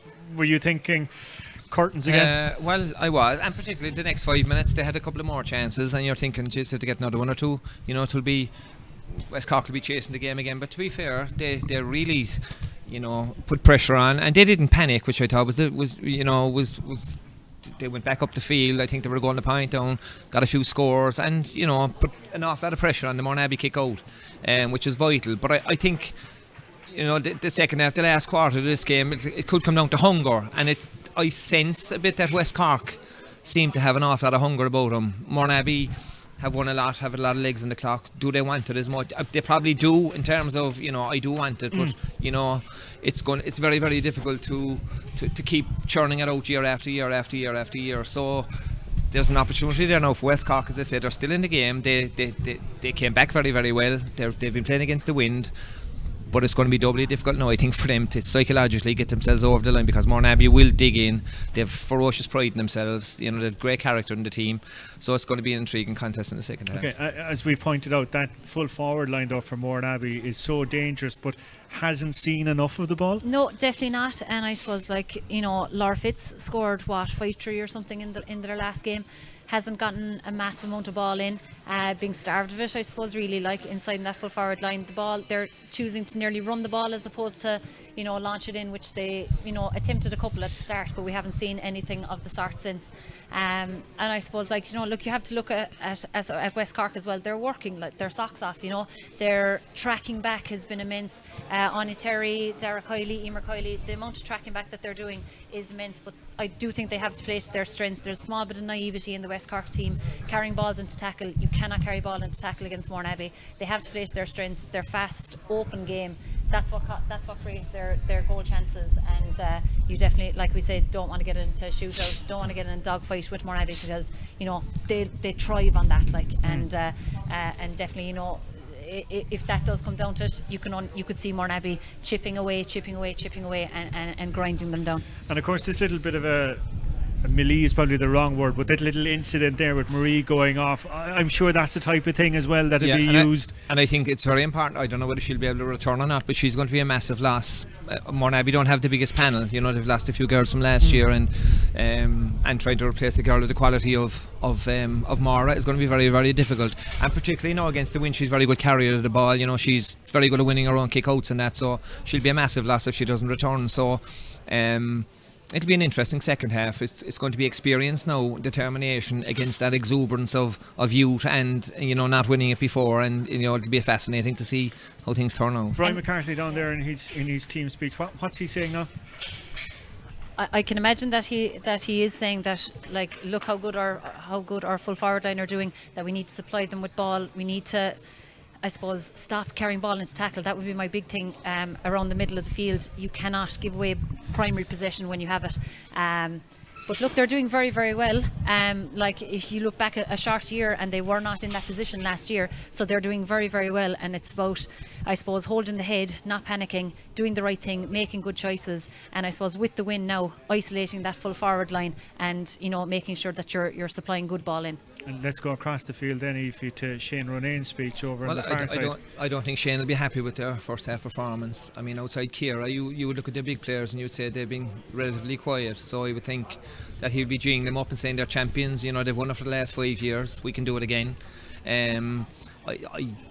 I think there's more in Mourneabbey. I think there's more in Mourneabbey in terms of their doggedness and their determination, and they can up it again, and they can always get goals, which is the beauty of their team. So no matter where, you're never safe with Mourneabbey because of the quality they have up front. So Doireann could kick into gear and get a couple of goals. You've Laura Fitz, who's a very good goal scorer, and as well as that, then you have what have we got up to? We have. Yeah, and a multitude. Breed Sullivan, who has actually been quiet enough herself, but there are good ball carriers, and against the wind that may suit Mourneabbey a little bit more. The ball will hold up a bit more, but you'll find now, I think that Mourneabbey will be carrying the ball a little bit more in the second half. Yeah, and just that cuteness, holding on to ball, giving the right pass. That's what Mourneabbey do all the time, and I suppose you would fear that if it came into the melting pot, that maybe West Cork might not have that composure. I could be wrong, but I know that Mourneabbey have that composure, so you just definitely don't want to get into a dogfight towards the end. Okay, just want to mention as well that there will be no extra time today, that there will be a replay if that is the case. And of course there is the other issue as well too, that No penalties or nothing. no like that, penalties, no drama or anything like that. There is a club championship. We were chatting about this afterwards. There is a Munster Club Championship, so Mourneabbey, regardless of the result, will continue into that. But I think it would be very flat if they don't win today, trying to go into as we've seen the likes of the Glen and all of that. Yeah, being beaten by McKilly. You need to go in as champions, really. I think now, obviously, you'll go and you'll give your best, but you know you're on such a downer after losing the county. It's very, very difficult to rise yourself again for that kind of a competition, and that's in October as well, and then we have the inter-county season if it happens coming up as well. So it's very, very difficult. It's actually going to be very difficult on the girls going forward, I think, in terms of coming into the winter. But it's nice today, but in a month's time, what way will it be? Very different. Well, we'll be chatting about that anyway at full time. If you will be picking your brains as to what the plan and the ploy is for the weeks ahead. Hard to believe as well, if all was right, tomorrow would have been the All-Ireland football final. Yeah, that's it. Incredible, isn't it? Anyway, strange times in which we live, but at least we're still here watching and enjoying Gaelic games, and I must say I've thoroughly enjoyed the last half an hour of action here in CIT. It is the Cork Ladies Senior Football Championship final, and it's West Cork who lead 3 goals and 5 points. Mourneabbey 2 goals and 7. What a game of football we've witnessed. What a second half is in store. That's Melissa Duggan, who is just trying to burrow out there, takes a knock and loses possession. Strange and decision. ball going back to Roisin O'Sullivan. I thought she was very unlucky there, to be honest. I thought she fouled. did very, very well bringing up ball. Definitely took a knock there as well. Yeah, I was holding on to her face there. Yeah. Darren O'Sullivan there, going back to Ciara O'Sullivan. Ciara trying to work it onto the left, being held up by 2 players, forced to go back. And to be fair to West Cork, they are set up well there now defensively. It's going to be difficult to break that down. Breed O'Sullivan trying to build up a head of steam, but she's gone back to Darren. Some go on Melissa, clinging off her, knocking the ball, and that's wonderful Yeah, that's play great there. The full back defending, coming out there, but she's lost it. Sarah Hayes. It's going through the hands here. Mourneabbey, like a chest. Mara's back on. Mara O'Callaghan, and Mara That's a great score. O'Callaghan has shown no ill effects from that bang that she got just before half time. Definitely not. She was seeing straight there anyway. She not has. A bother Great to her. score. Um, But again, they showed patience and didn't panic there. They did, and I suppose West Cork a bit unlucky there. They did turn over the ball and just, maybe just couldn't get it out that far wing. Sarah Hayes did very well, all right, but as you said, it just ran away from her. Yeah. Eve Murphy, great kick by her, and here it comes there with Rachel Murphy, her sister. Great play by the corner back there, pushing. That was Aoife Walsh, a nice little shoulder there to push past Dara Kiley. Yeah, and that's what I mean. You have to play to your advantage when you have the ball. Like that had to be a 70-30 ball, and it had to be played down the right hand side, and it was played in a little bit closer to goal. You have to play to your advantage and give the forward every chance. Yeah, you have to take credit though to the corner back there as well. She did very well to burst through without a nudge in the back or anything like that. It's Ciara O'Sullivan yet again. She's been the conductor of so much good for Mourneabbey in the course of this game. She's got Libby Coppinger putting her under pressure, and Coppinger, I think, was the one that was deemed to have committed the foul. And quick play here with Breed O'Sullivan. She's got a runner on the shoulder. That's the midfielder there, Mara O'Callaghan, who's gone into Darren O'Sullivan, and arm around the neck. That's a free all day and all night long, and it looks like a name in the book there for Sarah Hayes. Yeah, and look, Mourneabbey moving the ball very fast there. It looked 3-4 passes, not taking too many solos, just letting the ball do the work and getting the ball, I suppose, through their experienced players, and Darren drawing the free. That's 3 goals and 5 points to West Cork. Mourneabbey 2 They've upped their goals and 8. intensity levels. Mourneabbey have big time since half time. Massively. Yeah, this will make it. And again, 2-9 if Mara she was a very converts. good link there. Yeah. Thank you for that. I must say the little 10-minute break for Mara has done her the world of good, hasn't it? Definitely, Certainly yeah. has. I'd say no, she's definitely come back with a little bit more aggression in her anyway, and wanting to right any wrongs. She's certainly doing that. Lisa Hart O'Donovan is there on the sideline, bouncing past the tackle there from Catherine Coakley. Runner out the far side of the field. It looks to be Melissa Duggan, is it? And it's gone back there with Emma Spillane. Claire O'Shea, is it? Go back, Claire O'Shea. Yeah, sorry, the centre back from Beara. Apologies to Claire. Oh, great block there. Super block, but won back by Dara Kiley. Great first time ball in towards Coppinger. Lovely ball into the chest of Coppinger. Oh, and a great dispossession there by the Mourneabbey defence. I suppose, look, Libby should have definitely backed herself there. She had the step. Maybe she should have taken her point instead of trying to go route one. There was four defenders back from Mourneabbey. You're not going to get a goal chance every time, and I think West Cork needs to start chipping away now as well with a few points. Breed O'Sullivan did ever so well there to eat up the ground there into Darren O'Sullivan, and a great block by the goalkeeper, and all the way back to the goalkeeper. Great block being applied. And the ball finding its way back to Martina O'Brien, and out come West Cork at speed here again. That's a nice piece of fielding there by their centre forward Rachel Murphy from Bantry Blues, forced to go across field on this occasion, forced to go back indeed. Out to her wing back to Emma Spillane. Looks to be a substitute on there as well too for West Cork. We'll keep an eye on that. Wearing number 17, that's Cleena McGuire from Rosscarbery. With the action here, and back with the centre forward with Rachel Murphy going back to Emma Spillane again. And again, Mourneabbey are well set up back there now. West Cork are moving the ball as quickly as they were, so they need to change that a little bit and get it in quicker if they can. Oh, and another heavy shoulder there. Another heavy shoulder. It was the midfielder coming through, Eve Murphy, and slapped right into Aisling O'Sullivan. Again, don't think that she intentionally went for it. It was like O'Sullivan had wrapped herself around her. Definitely not. And look, it depends sometimes on the referee. Sometimes you get them, sometimes you don't. I think she just stood her ground and was just, momentum took her into the player. But hopefully both players are okay. Yeah, I think if anything, it's Aisling that took the heavier blow into the chin area.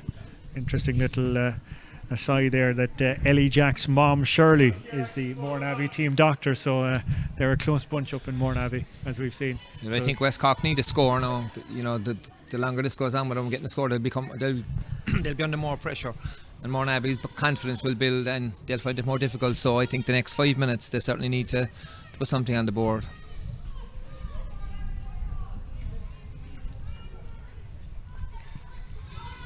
You're watching the Irish Examiner live stream coverage of this, the Cork Ladies Senior Football Championship final in Cork IT. I hope you're enjoying it wherever you're watching around the world. Also, a big hello to our friends watching us on the LGFA Facebook account, and our thanks to Jackie Cahill for setting that up for us.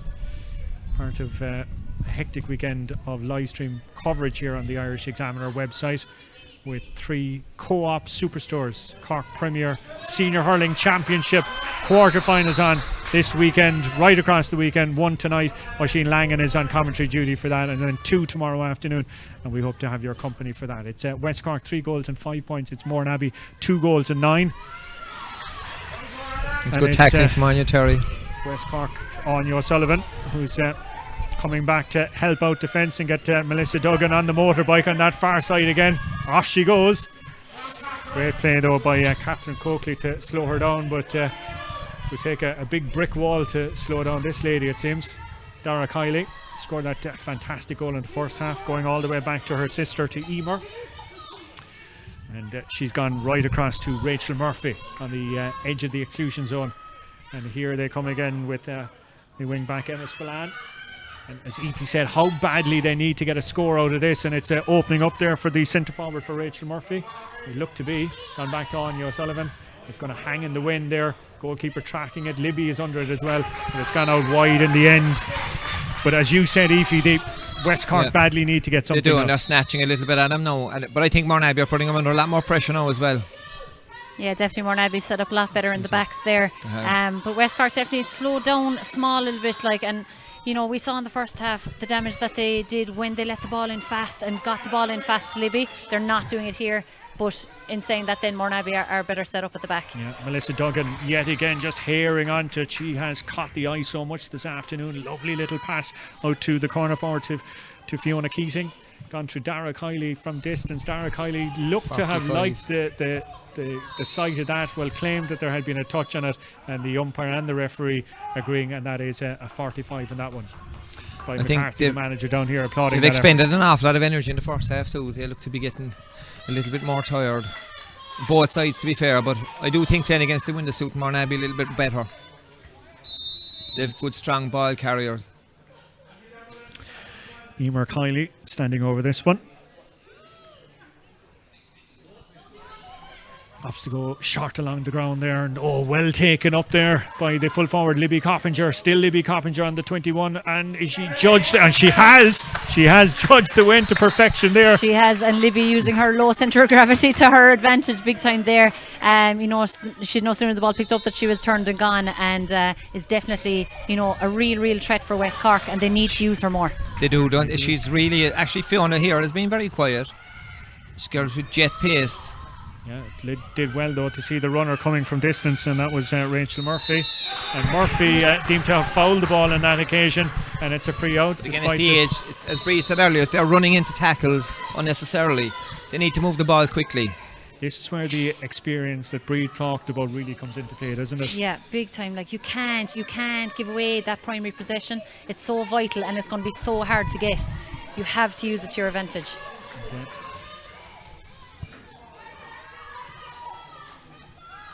Bit of sunlight breaking through the clouds there on the far side here in Cork IT.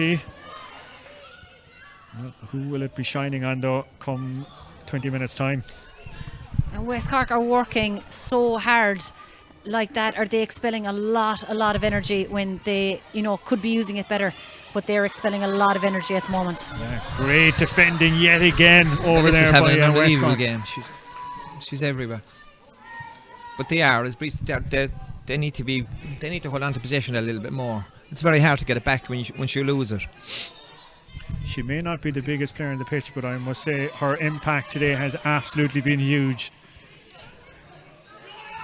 She wouldn't like to hear you saying that. She thinks she's huge. And again, it's an easy turnover. On the ball is Ciara O'Sullivan yet again.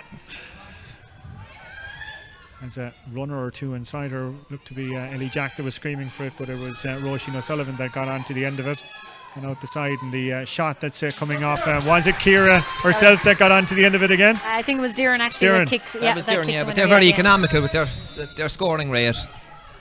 And what they're doing is they're making sure they're getting their best kickers on the ball at the very end, and that's what you need to do. Keep chipping away at the scores, and that's what Mourneabbey are doing. Great kick out by the goalkeeper to pick out Eve Murphy, who was forced to work very hard to try and regain possession. Mauro Callan did well to dispossess it. There's going to be a free there. Looked to be a bit harsh on Mourneabbey for their efforts there, being awarded against the corner forward Laura Fitzgerald. Right here in front of us with Rachel Murphy. Back to Emma Spillane again, getting on the ball quite a lot so far. Dara Kiley showing well for that. She's got a runner inside her if she wants to go with Claire O'Shea, but she's going to go herself. Dara Kiley, 30 yards, and a shot from Kiley and whizzes it over the crossbar. I must say she's lightning quick as well. She is, and brilliant ball in from Emer there as well. And that's what you need to do. You do not want to get in a scrap, like we said.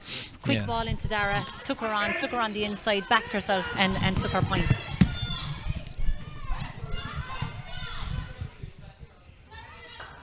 To 2 goals and 6 points. They're like heavyweight champions fighting this one out here, blow for blow. Melissa Duggan again, she's here, there and everywhere. She's gone to ground.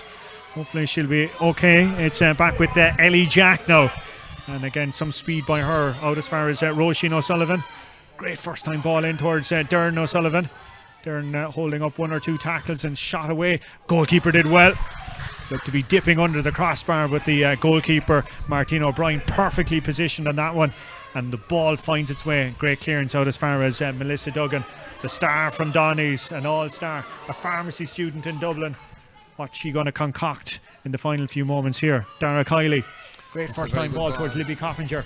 Coppinger has 2 players around her. Still Coppinger onto her left. Coppinger with the shot. That's a fantastic score. And she's playing with massive confidence in this final. I'd say anything she touches will just go over, just massive confidence. And I suppose took on 2 players there, backed herself and got her score. 3 goals and 8 points to 2 goals and 16. Melissa trying to knock possession there, but back Mourneabbey come. I can see that Anya Terry is Anya Terry is down there. She's holding her hip after that little collision. That'll be a massive blow for West Cork. Let's follow the action at the far side. Dern overcooked the pass. Oh, did very well there, did Ciara O'Sullivan, to bring it back down again. She's trying to work it on to her right. Flibbles and swivels and gets it over the crossbar. 3 goals and 8, 2 goals and 11. I'm trying to do the math here. And Ciara's little sidestep, like, you know, she just gives herself that inch every single time. And as well, I think Doireann is coming a lot more into the game. She's just getting that step on Sarah Hayes, and I suppose definitely need to tighten up there and not afford Doireann any chance to you know, play other people into the ball, especially Ciara. So 17 points apiece, I think, by my math. Open to correction. Aoife, you look to be way more intellectual than... A lot of the Mourneabbey scores are coming out from their kick-outs. West Cork have kind of stopped pushing up. And I do think when you're playing with a wind, they have an ideal opportunity. When the ball goes dead, push up and try and win one. If they can turn one over, when Mourneabbey are getting the ball and they're running up the field with it, as I said, they're very good ball carriers, and they're getting the ball into Doireann's side or Ciara, and they're way more economical with their scoring rate. So I think Mourneabbey definitely need to put that little bit more pressure on the kick. Doireann has really come into the game in the last 10 or 15 minutes as well too. She's coming out longer looking for ball as well, isn't she? Yeah, she is, yeah. But they're getting more possession as well. So Terry looks to be up on her feet anyway again, and hopefully she'll continue, because West Cork needs her definitely for the rest of this game. Yeah, massively important to their cause, of course. Scored 1-5 last time out, and has been a major star for the West Cork project over the years. I think there's a sub there actually as well on the Mourneabbey side. We'll keep track of that, as we mentioned. Cleena Maguire. I think Aisling Cronin is in. I'm not sure who went off. Aisling Cronin wearing number 18. Cork minor player. Great to have that kind of talent base to be bringing on as well too, isn't it? Yeah, she's come on there on Rachel Murphy, I suppose, who has been very important in this game. Libby Coppinger, I was about to say, did ever so well to manage to keep that one in, but the umpire waving it wide was a bit of a hit and hope effort into Libby, wasn't it? It definitely was, and I suppose Libby wouldn't be the tallest, she'd admit that herself. So she's having a fantastic game. I mean, Emer Meany is a very, very good man marker, right? She really is troubling out today. That's a great play there by Rachel Murphy to try and win the free, but there was a chop down tackle, it seems, according to the referee, but she had 2 players against her, but did ever so well just to keep them honest, put them under pressure, and she did just that. Sub as well there, Sandra Conroy is on for Mourneabbey. Not sure who's gone off. We'll try and check that up. Maura O'Callaghan, but poor ball by her, and Emma Spillane gratefully taking it into Dara Kiley. Great piece of fielding by the lady from Valley Rovers. Is she outside of her range, going right across. Libby Coppinger screaming for it. Lovely pass right into the bread basket there, and Coppinger off her right, and that is a fantastic effort. But has it gone? Yes, it has gone wide. Deserved so much more. Great pass though by Dara to pick her out. Dara's actually having a fine game as well. She's linking very well with Libby.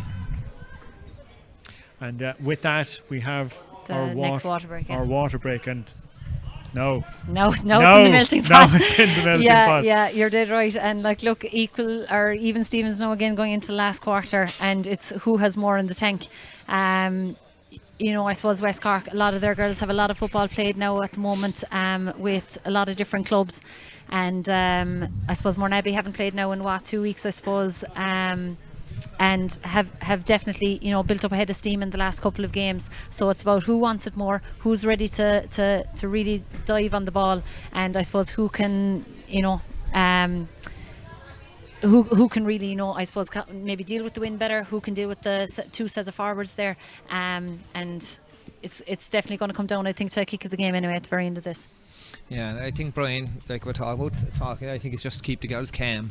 You're in the game now where we wanted to be at the start, so you have 15 minutes now to be, you know, and really it's a very short space of time, but I do think we know what we'll get from Mourneabbey. They will stay in the game, and they'll break, and they'll, you know, if given the opportunity, they'll score. But can West Cork show the composure to see it out at this stage? They're the questions for me. All square. Would you have, if you were a West Cork fan, would you have taken this at the very start that this is where you were going to be at? Oh, sure, of course you would, but I would imagine that they would have they would have definitely thought that they were going to be into this position. It's third time of asking now for them. It's kind of, you have to lay it on the line a small bit. Like we said, Clonakilty are after winning the intermediate. They're coming up the grade now next year, so they're going to be losing Martina in the goals, a couple more players around the field. It's kind of do or die stuff here, and maybe we could have another replay like 2 years ago. Okay, well, I'm sure the county board in normal times would be looking forward to something like that. They'll be under pressure keeping out the stewards from Mourneabbey. We'll have to get more stewards. Exactly, and I'd say there's a Cork manager not too far away, Breed, as well too, that'd be worried about his plans and preparations. That's true too. Teams falling back into position. One person as well is Maura O'Callaghan, took that blow and came back a revitalised player afterwards, didn't she? She has. Mara's an excellent player, and she's always likely to come into the game. But at this stage now, it's going to be a case of, as I say, composure, will to win. And I know that sounds a little bit of a contradiction, but you have to be determined, but at the same time not do silly things and taking shots from bad angles and stuff. So, and I do think again, West Cork need to put more pressure on. Again, they've allowed them a free ball here now, and this could spell danger up the other end. Yeah, exactly. Good tackling by Libby. One team you don't want to be giving free balls to are Mourneabbey, because they will punish you, and they are the experienced campaigners coming down the stretch here in a county final. Ciara O'Sullivan has been leading by example this afternoon. Nice little offload to Maura. Back to Ciara again. Roisin O'Sullivan. That's excellent defending now if they can keep that. It is Darren O'Sullivan forcing them out, and as Aoife said, super defending. No one's going to go in with a rash challenge there. Siobhan Courtney. It's still Darren O'Sullivan. It's a great run from Darren. Still Darren. She's gone to ground, and that's a free hit. That seemed to be a harsh call. That was very harsh, to be honest, on West Cork. She had run herself probably into a small bit of trouble. 3 or 4 defenders around her, and harsh enough call, I think. Again, experience.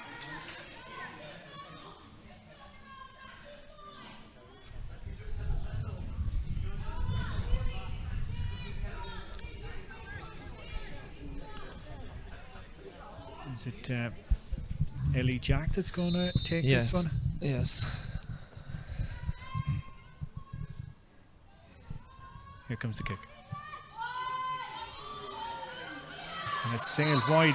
Why the change of free taker there? Yeah, she snatched a little bit out of it. Left leg kicker. She's predominantly left leg, yeah. Yeah, is she? Yeah. No. Huge let off for West Cork. Emma Spillane, first time ball, racing after it is Anya Terry O'Sullivan. Now, recovered this is an from that opportunity hip to injury. break ground. Emer Kiley on the far side of the field there was hoovering up the ground, got route one in there towards the corner forward to Fiona Keating, but the defender for Mourneabbey did ever so well. The cornerback coming out there, seeing the danger, snapping at it and clearing it out as far as Ciara O'Sullivan, who's fouled, and it's a free out, and it's going to be another again game. At best that was a 50-50 ball outside of the foot. Mourneabbey had an opportunity. I actually thought it looked like that the West Cork probably could have left Terry go early on, but could have kept but again going. They gave it away cheaply. Now they'll find it difficult to get it back. It's Breed O'Sullivan.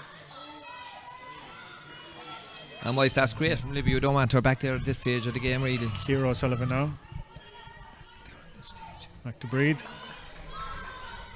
They're fisting it now instead of kicking it. Possession, of course, is so vital coming down the stretch there. It's broken past the full back. Is it Darren with the shot, and the effort has gone over the bar, and that was a well deserved score. Very patient build up, fist passing, and eventually pulled the trigger. Yeah, and I've no doubt they're going to keep Darren inside. That's where they need her. They need her inside there for scores. She's going to be holding that full forward line, and they need to cut out the supply that's going in. That's a wonderful kick out again, and that score was a result of a silly turnover again. Wonderful kick out by the goalkeeper to pick out Emma Spillane, who'd peel back there. Anyway, here it comes here with Dara Kiley. Gone route one in as far as Fiona Keating, bounces off her. Great defending there by Aisling O'Sullivan, was it? Trying to work its way out to Eve Murphy. Murphy forced to go back yet again.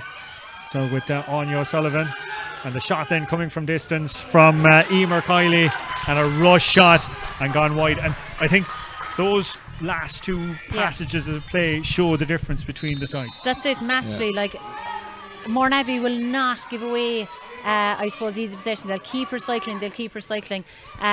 There wasn't enough movement definitely inside here with the forwards for West Cork, and Emer Kiley just snapped at a shot there, veered off to the right and wide.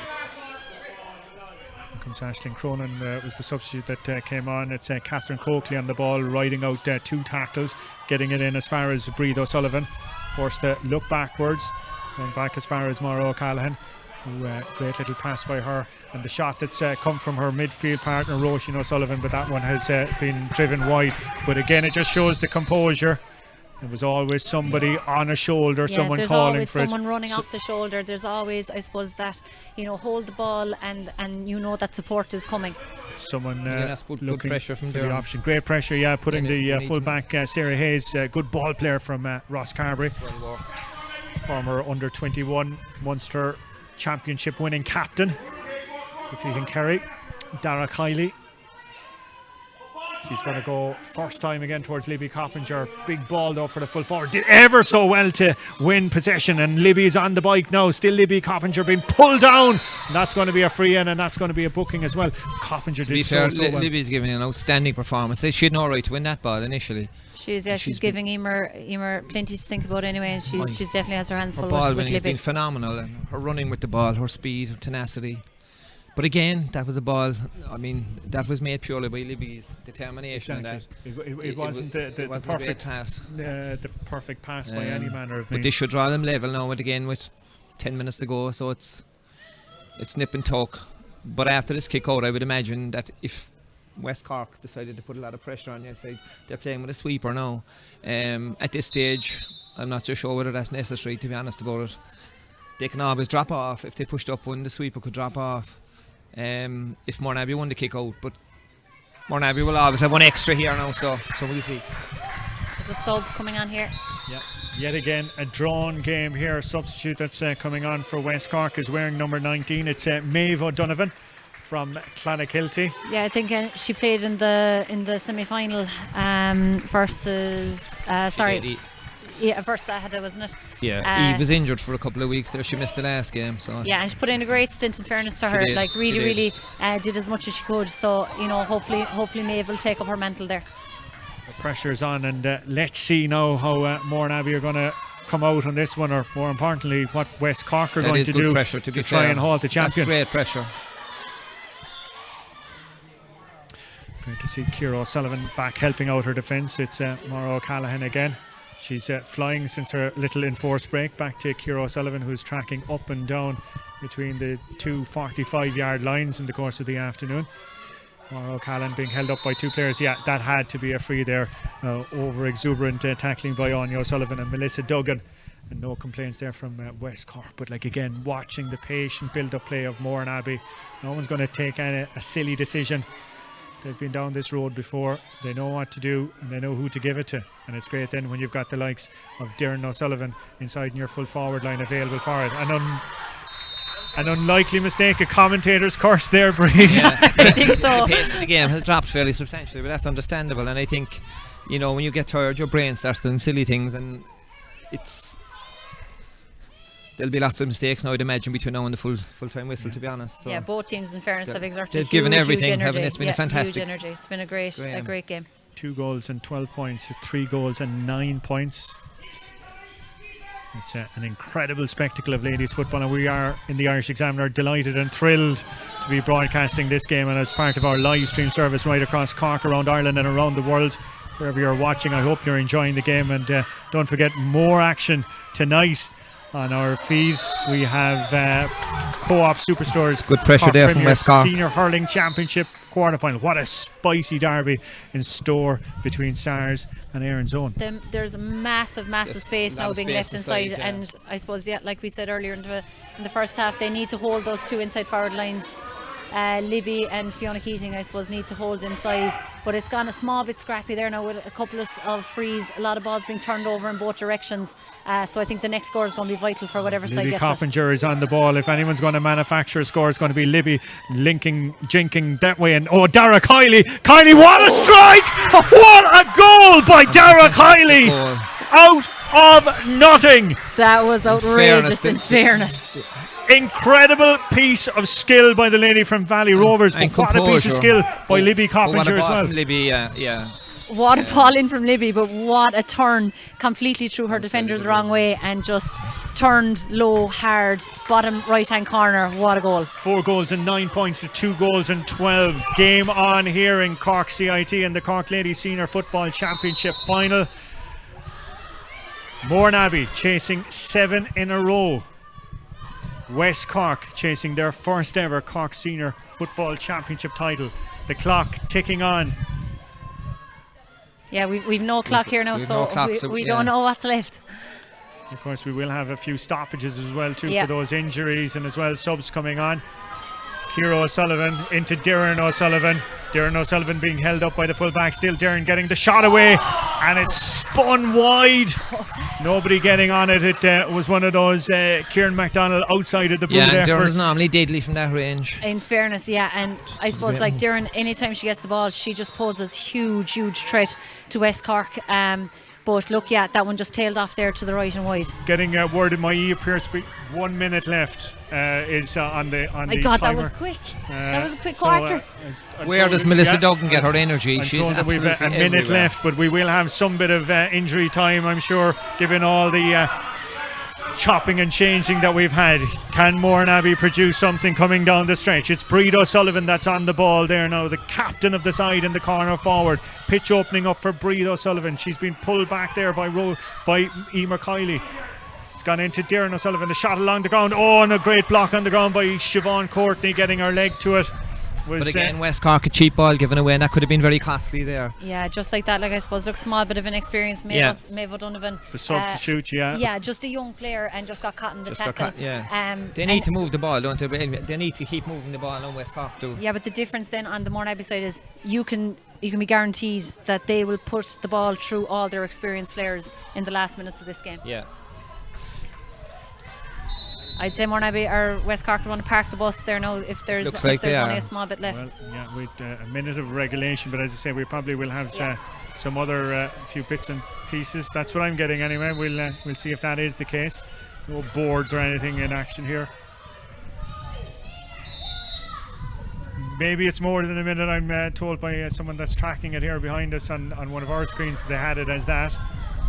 Anyway, let's play to the referee's whistle. Shot coming across, and it's after spilling out wide.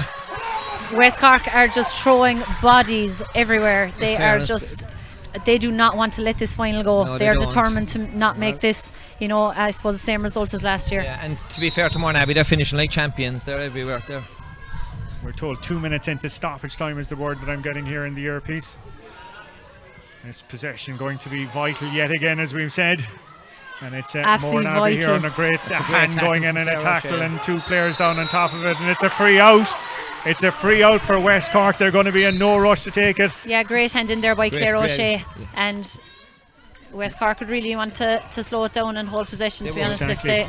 Emer Kiley here is in front of us. If there is that much time left. She's got Rachel Murphy inside her there running. Libby Coppinger is tracking back in towards the 14-yard line. Takes the return there. It's Emer Kiley, her sister, scoring that wonder goal a few moments ago.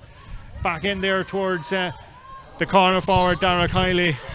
She scored that wonder goal and she's driven it wide, but it's still eating up a few minutes, a few seconds at least on the clock. One of the West Cork players down on the ground there looks to be Anya O'Sullivan. Cramp is setting in, as you would expect, right across the field. 4 goals and 9 points to West Cork. Mourneabbey 2 goals and 12. Yeah, Mourneabbey, I suppose, look clearly vexed with that. The time is moving on, and I presume the referee is going to speed things up there now.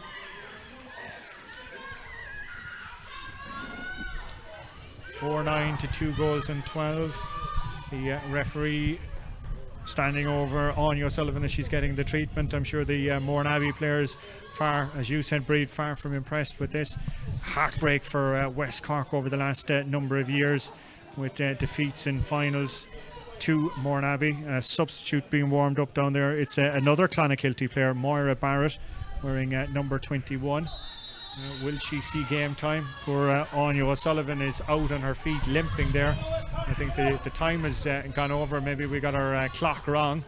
Libby Coppinger being blown out of it there as Mourneabbey come yet again at pace, and it's Ciara O'Sullivan who's done so much hard work for them.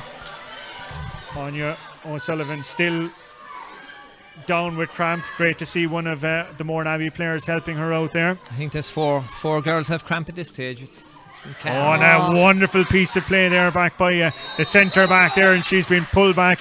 The midfielder, should I say, Emer Kiley, being pulled back. I think the Kileys have been very good as well today. They have been, and very uncharacteristic there of Mourneabbey, to be fair. They always will hold on to possession, so very uncharacteristic. I think there fatigue is after setting Yeah, in. definitely. And look, their girls dropping here. Yeah, definitely. We have 2 here and we have another 2. But it's just been a massive game from start to finish. Like, the energy levels have been unbelievable from both teams, and when you look at the championship, it's very condensed, so a lot of ball has been played in the last couple of weeks, so very tough on players. Anya Terry coming off here now, run herself into the ground, left everything out there. The standard has been phenomenal as well for a club game, to be fair. And you have to hand it to Mourneabbey. They're on the road for so long and they're still battling to the very end. Melissa Duggan is down there as well too, receiving treatment. Now, let's see what the last throw of the dice is as we come down the stretch. That's a wonderful ball, and that's Fiona Keating that's on it. West Cork have their sails up. Poor old Melissa is now being employed as a full forward, I think, as the cramp is setting in there, given all the running that she's had there. It's dangerous territory. It is. Depending on what step, maybe they know. They're being told, cut down, wind down the clock. Fiona is out there. Dara is out there, and it's I don't think so. Moya I think Barrett is out Brian there. McCarthy's getting a bit animated here. He's getting annoyed at his players. Yeah. They needed to move the ball there and stop drawing Mourneabbey players. There, so some of the younger ones got battled up over. I think it looks like poor old Melissa seemed. I think is she? I'd say injured, or is she suffering from Melissa cramp? back in the full back line at this stage.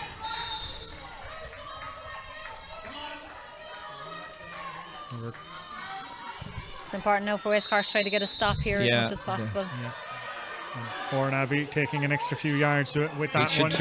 Coming out to it there, it's to be Darren O'Sullivan. One more chance maybe. Breed O'Sullivan having to push it off there, and they're going through the hands here with Ciara. She's got a runner inside her. It's the wing back, Anna Ryan going all the way back to Ciara O'Sullivan. It's like basketball here. They have a lot of bodies behind the ball. It's going to be very difficult to break that. Everyone afraid to get a hand in. And then tackle getting in there, and the referee has awarded a free in. The referee has awarded a free in. It looked to be a clear tackle. It looked to be a good tackle coming in. Was it Libby Coppinger? Yeah, she looked to get the ball, to be honest. So I don't know. I suppose West Cork definitely have to just hope that that they can keep this out. There's a goal in it at the moment. Shot, and it's dipped, and it's gone over the bar. The point. Do the math on that there, Breed, as you're looking at the clock there. What have we got? 4-9 now to 2 goals and 13. 2 points in it. 2 points in it. 2 points in it. Is he going to blow? He's looking at the watch, but I'm not sure. It's Martin O'Brien who's and that's it. The final whistle has blown. The final whistle has blown. History made for West Cork. Their first ever Cork Senior Football Championship title. But listen, credit their opponents, credit the defeated Mourneabbey, one of the great club sides of all time. They died with their boots on, but you have to say this afternoon belongs to West Cork. Definitely, and look, Mourneabbey, like you say, you could never, ever write them off. Even from that last ball going in, you can just never write them off. And to be honest, I wouldn't have been surprised if they had snuck a goal there towards the end. They're just that type of team. They're battle hardened. They keep going until the bitter end. But today is about West Cork, and West Cork, I suppose, 2 years of defeat have definitely, shown the energy, the heart, the determination, the will to win, the never give up attitude. They just stuck with it till the bitter end. They, were able to bring off players like Anya Terry O'Sullivan, Eve Murphy, girls that had expelled all their energy on the field, and were able to bring on girls and just, everyone had their role. They knew what they needed to do, and they grinded it out until the very end. And fair play to West Cork. A fantastic game of football from start to finish. An incredible advertisement for the club game, Aoife. Yeah, absolutely fantastic. And I think, to be fair, they look fresher, and that's understandable. Mourneabbey, 7 years or whatever to 7 final. They looked a bit fresher, but as Breed said there, and you said earlier, they did with their boots on. They could. I had a feeling they might sneak a goal at the finish with the firepower they have. But to be fair to West Cork, they played very, very well today, you'd have to say. And on the balance of chances created and possession, and that you would say that they're worthy winners. They showed a lot of composure when they needed it, and that last goal was worthy of winning any match. So from that point of view, I think that was an incredible piece of skill. You don't like from singling out Kiley, players, yeah, but the last goal, yeah. The performance of Melissa Duggan today and Libby Coppinger were. I was just about to say it was fitting that the short kick out taken by the goalkeeper just as the final whistle blew came to Melissa. Like, she from start to finish epitomised everything that was great about this West Cork team. Yeah, definitely. And I suppose, look, I was I played with Melissa a couple of years with Cork seniors, and she really in the last couple of years has come into her own. She is playing with massive confidence. She is using, I suppose, all her strengths. Her strengths are, she's as wiry, but like wiry in a very, very good way. She dies on every single ball, and like she goes up against players that could be twice the size of her, but she's a massive heart and a great engine, and by God did she leave herself out there. Reminds me of a Kerry legend, Seamus Moynihan. May not be the biggest player on the pitch, but knows exactly what to do, where to be, and how to get things going. Well, Melissa will always, I'm full of praise for her. I just think she's a fantastic player, but I'm just doing my job. That's her attitude. So she's a very humble individual, academically very bright, has a good job, but she's just a very humble girl who works her socks off, and was, as I say, gave a performance there today was absolutely immense. The West Cork team are coming over here underneath us. What an afternoon it has been, and we are so delighted to be live streaming this game. A historic result in Cork ladies football, first time champions here. But we have to say about the defeated side, what a team, what a story. Yeah, I suppose they've been on the road since they've probably gone undefeated in knockout stages since 2017. So that is a massive feat for any team. And I suppose, look, no better team to regroup and get themselves back on track again. This is going into a Munster series. They were emphatic, in the last couple of years in their domination of teams. And I suppose last year to grind out that win against Kilkerran, Clonberne, they are a brilliant side. They have lost a couple of players. They have, brought in a few young girls. Every team is going through transitions, but there is plenty in that Mourneabbey team yet, and I can guarantee we definitely haven't seen the last of them yet. You look at Doireann, Mara, they're only 25, 26 years of age. They're not even after hitting their peak yet, So I suppose, unfortunately for the rest of us, Mourneabbey are definitely going to be here for many years to come. Yeah, and as Breed mentioned, the Munster and All-Ireland series is planned to continue. The Munster Club Championship in ladies football will be going into October, November, and of course into 2021 then for the All-Ireland series. But today is all about the team that's on your screen right now, West Cork. We mentioned Melissa, we mentioned her performance, but heroes and heroines right throughout the field. Yep. Yeah, the Kileys were immense as well, I thought. I suppose it was a triumph for coming back as well. I think that's their third final. They lost the last two, and for the divisional side, it's not easy to gel them together. Maybe the championship this year, in that was so condensed, possibly favoured West Cork. I don't know. But and a lot of momentum as well for those teams. You have Clonakilty in the last fortnight as well. You have Clonakilty that won an intermediate. You have Valleys that won a junior. You had Skib and Castlehaven, competing in a junior B final. So there's a lot of momentum in that team, a lot of winning momentum in that team, and they brought that into today's final. Tom Scally is down there. He'll be presenting the trophy in a few moments' time.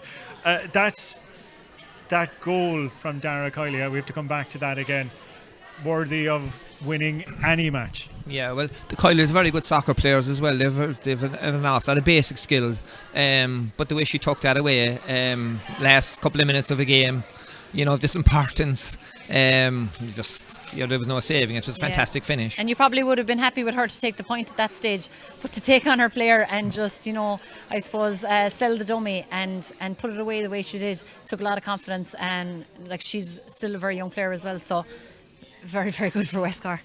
Okay, well, the presentation is ongoing here. Just below us, Tom Scally, the sponsor, and from the Cork County Board as well, too, saying a few words, and he will be presenting the trophy in a few moments' time to Anya Terry O'Sullivan.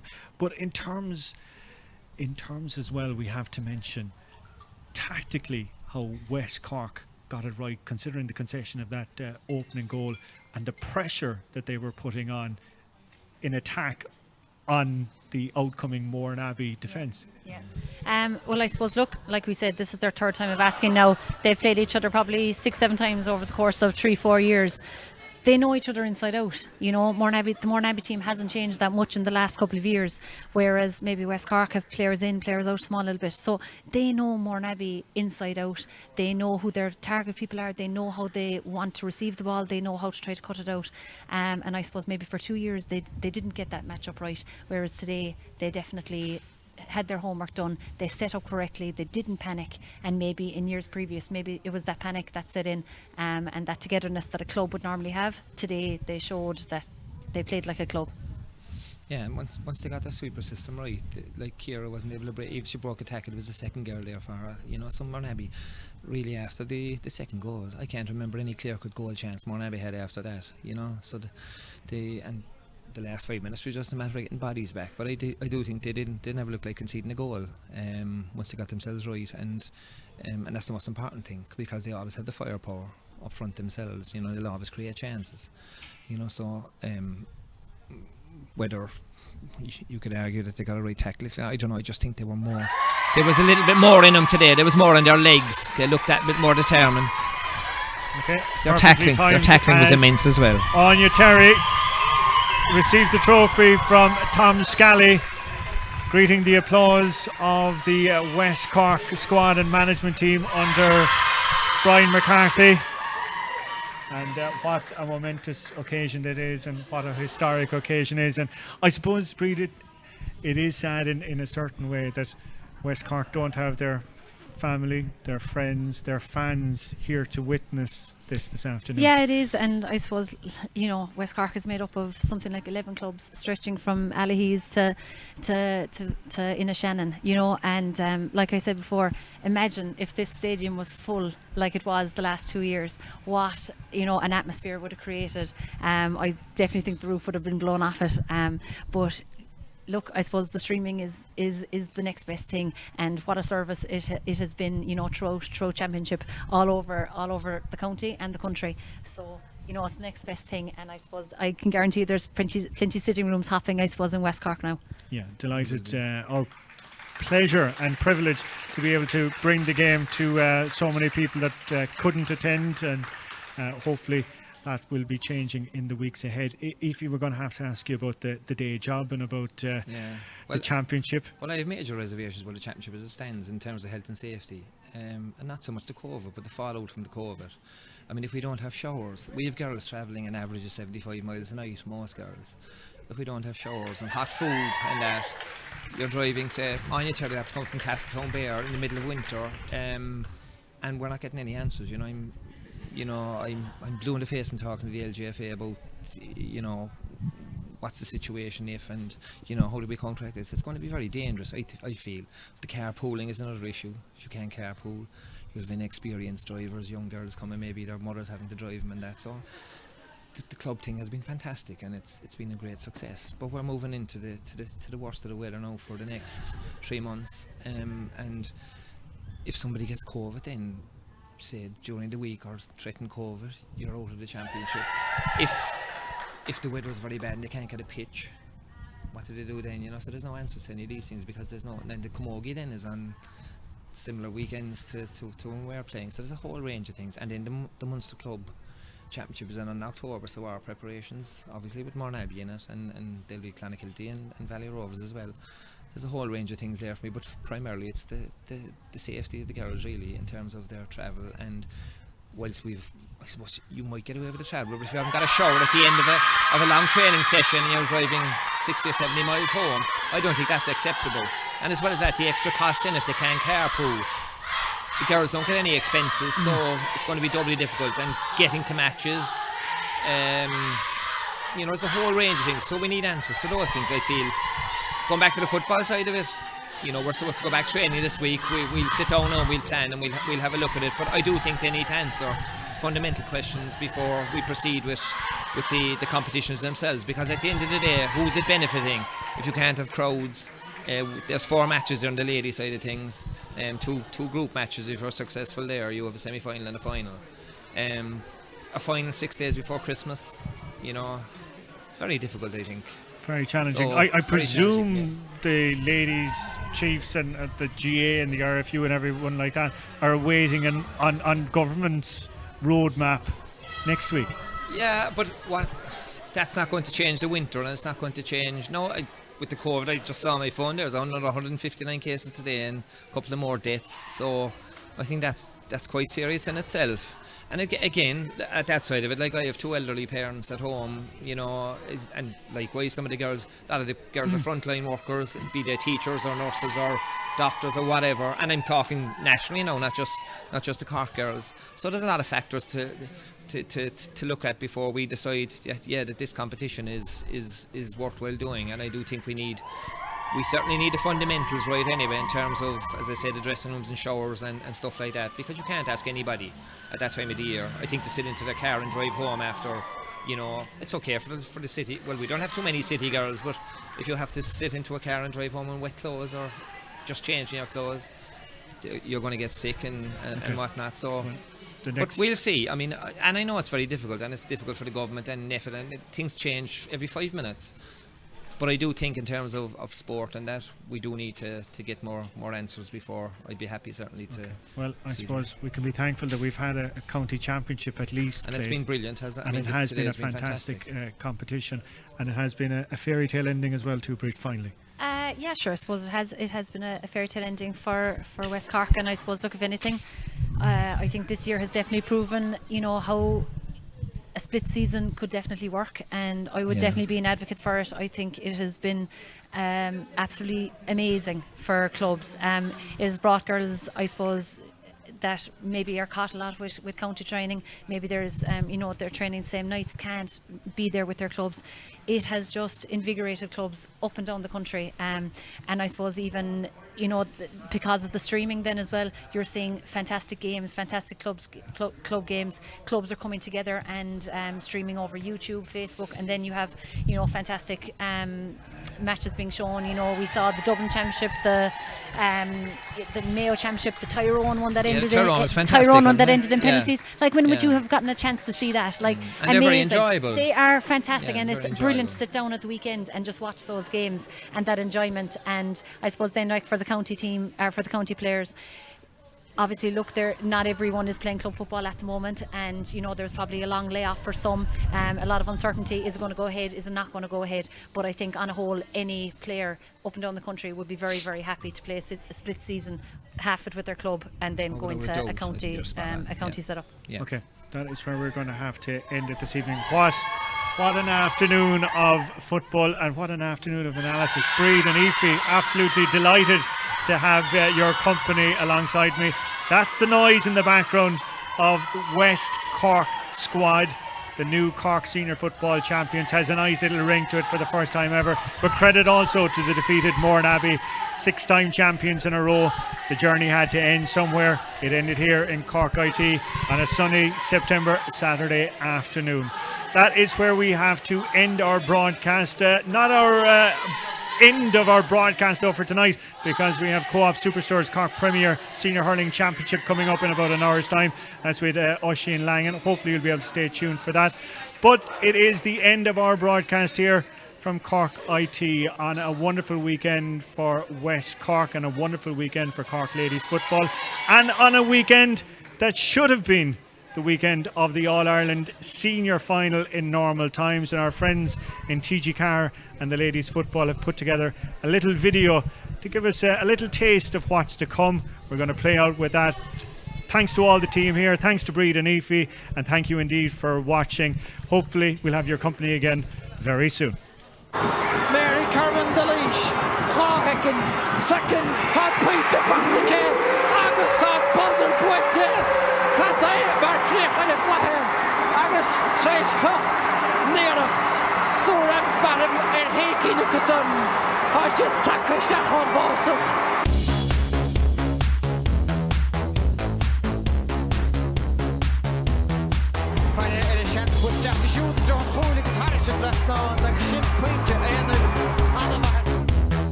Julian George should off the gun goes the board.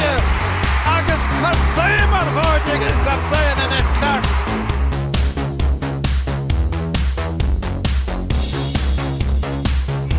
Very well Kahinish. Maybe they do not shoot the soccer. He had the kick in the Pianosh and back into on tape Kane and turn about.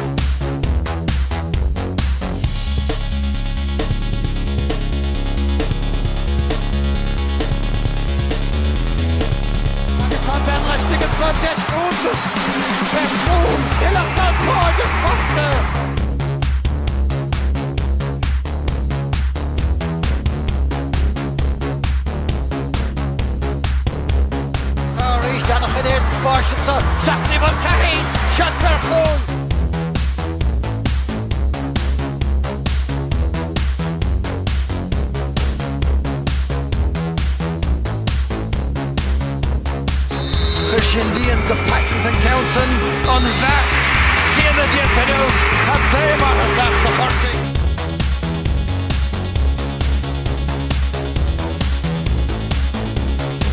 Lastig Shisha Banachol Hasha Dietake Rastoin.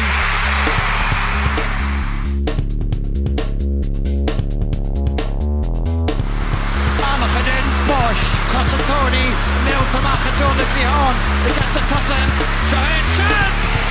August safe there, compacted there.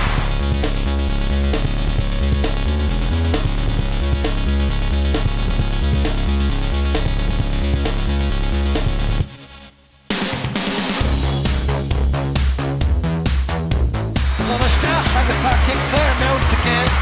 And the Yakker, Gramu, for the Stach in the show, because she pushed down, it's what happened.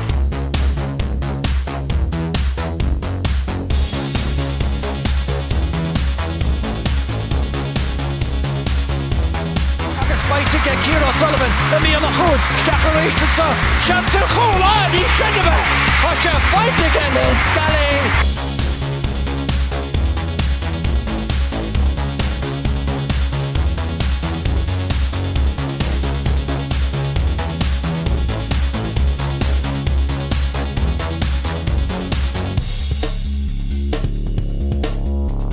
Corn on the Khul, August Hosha, Tieta, Arish to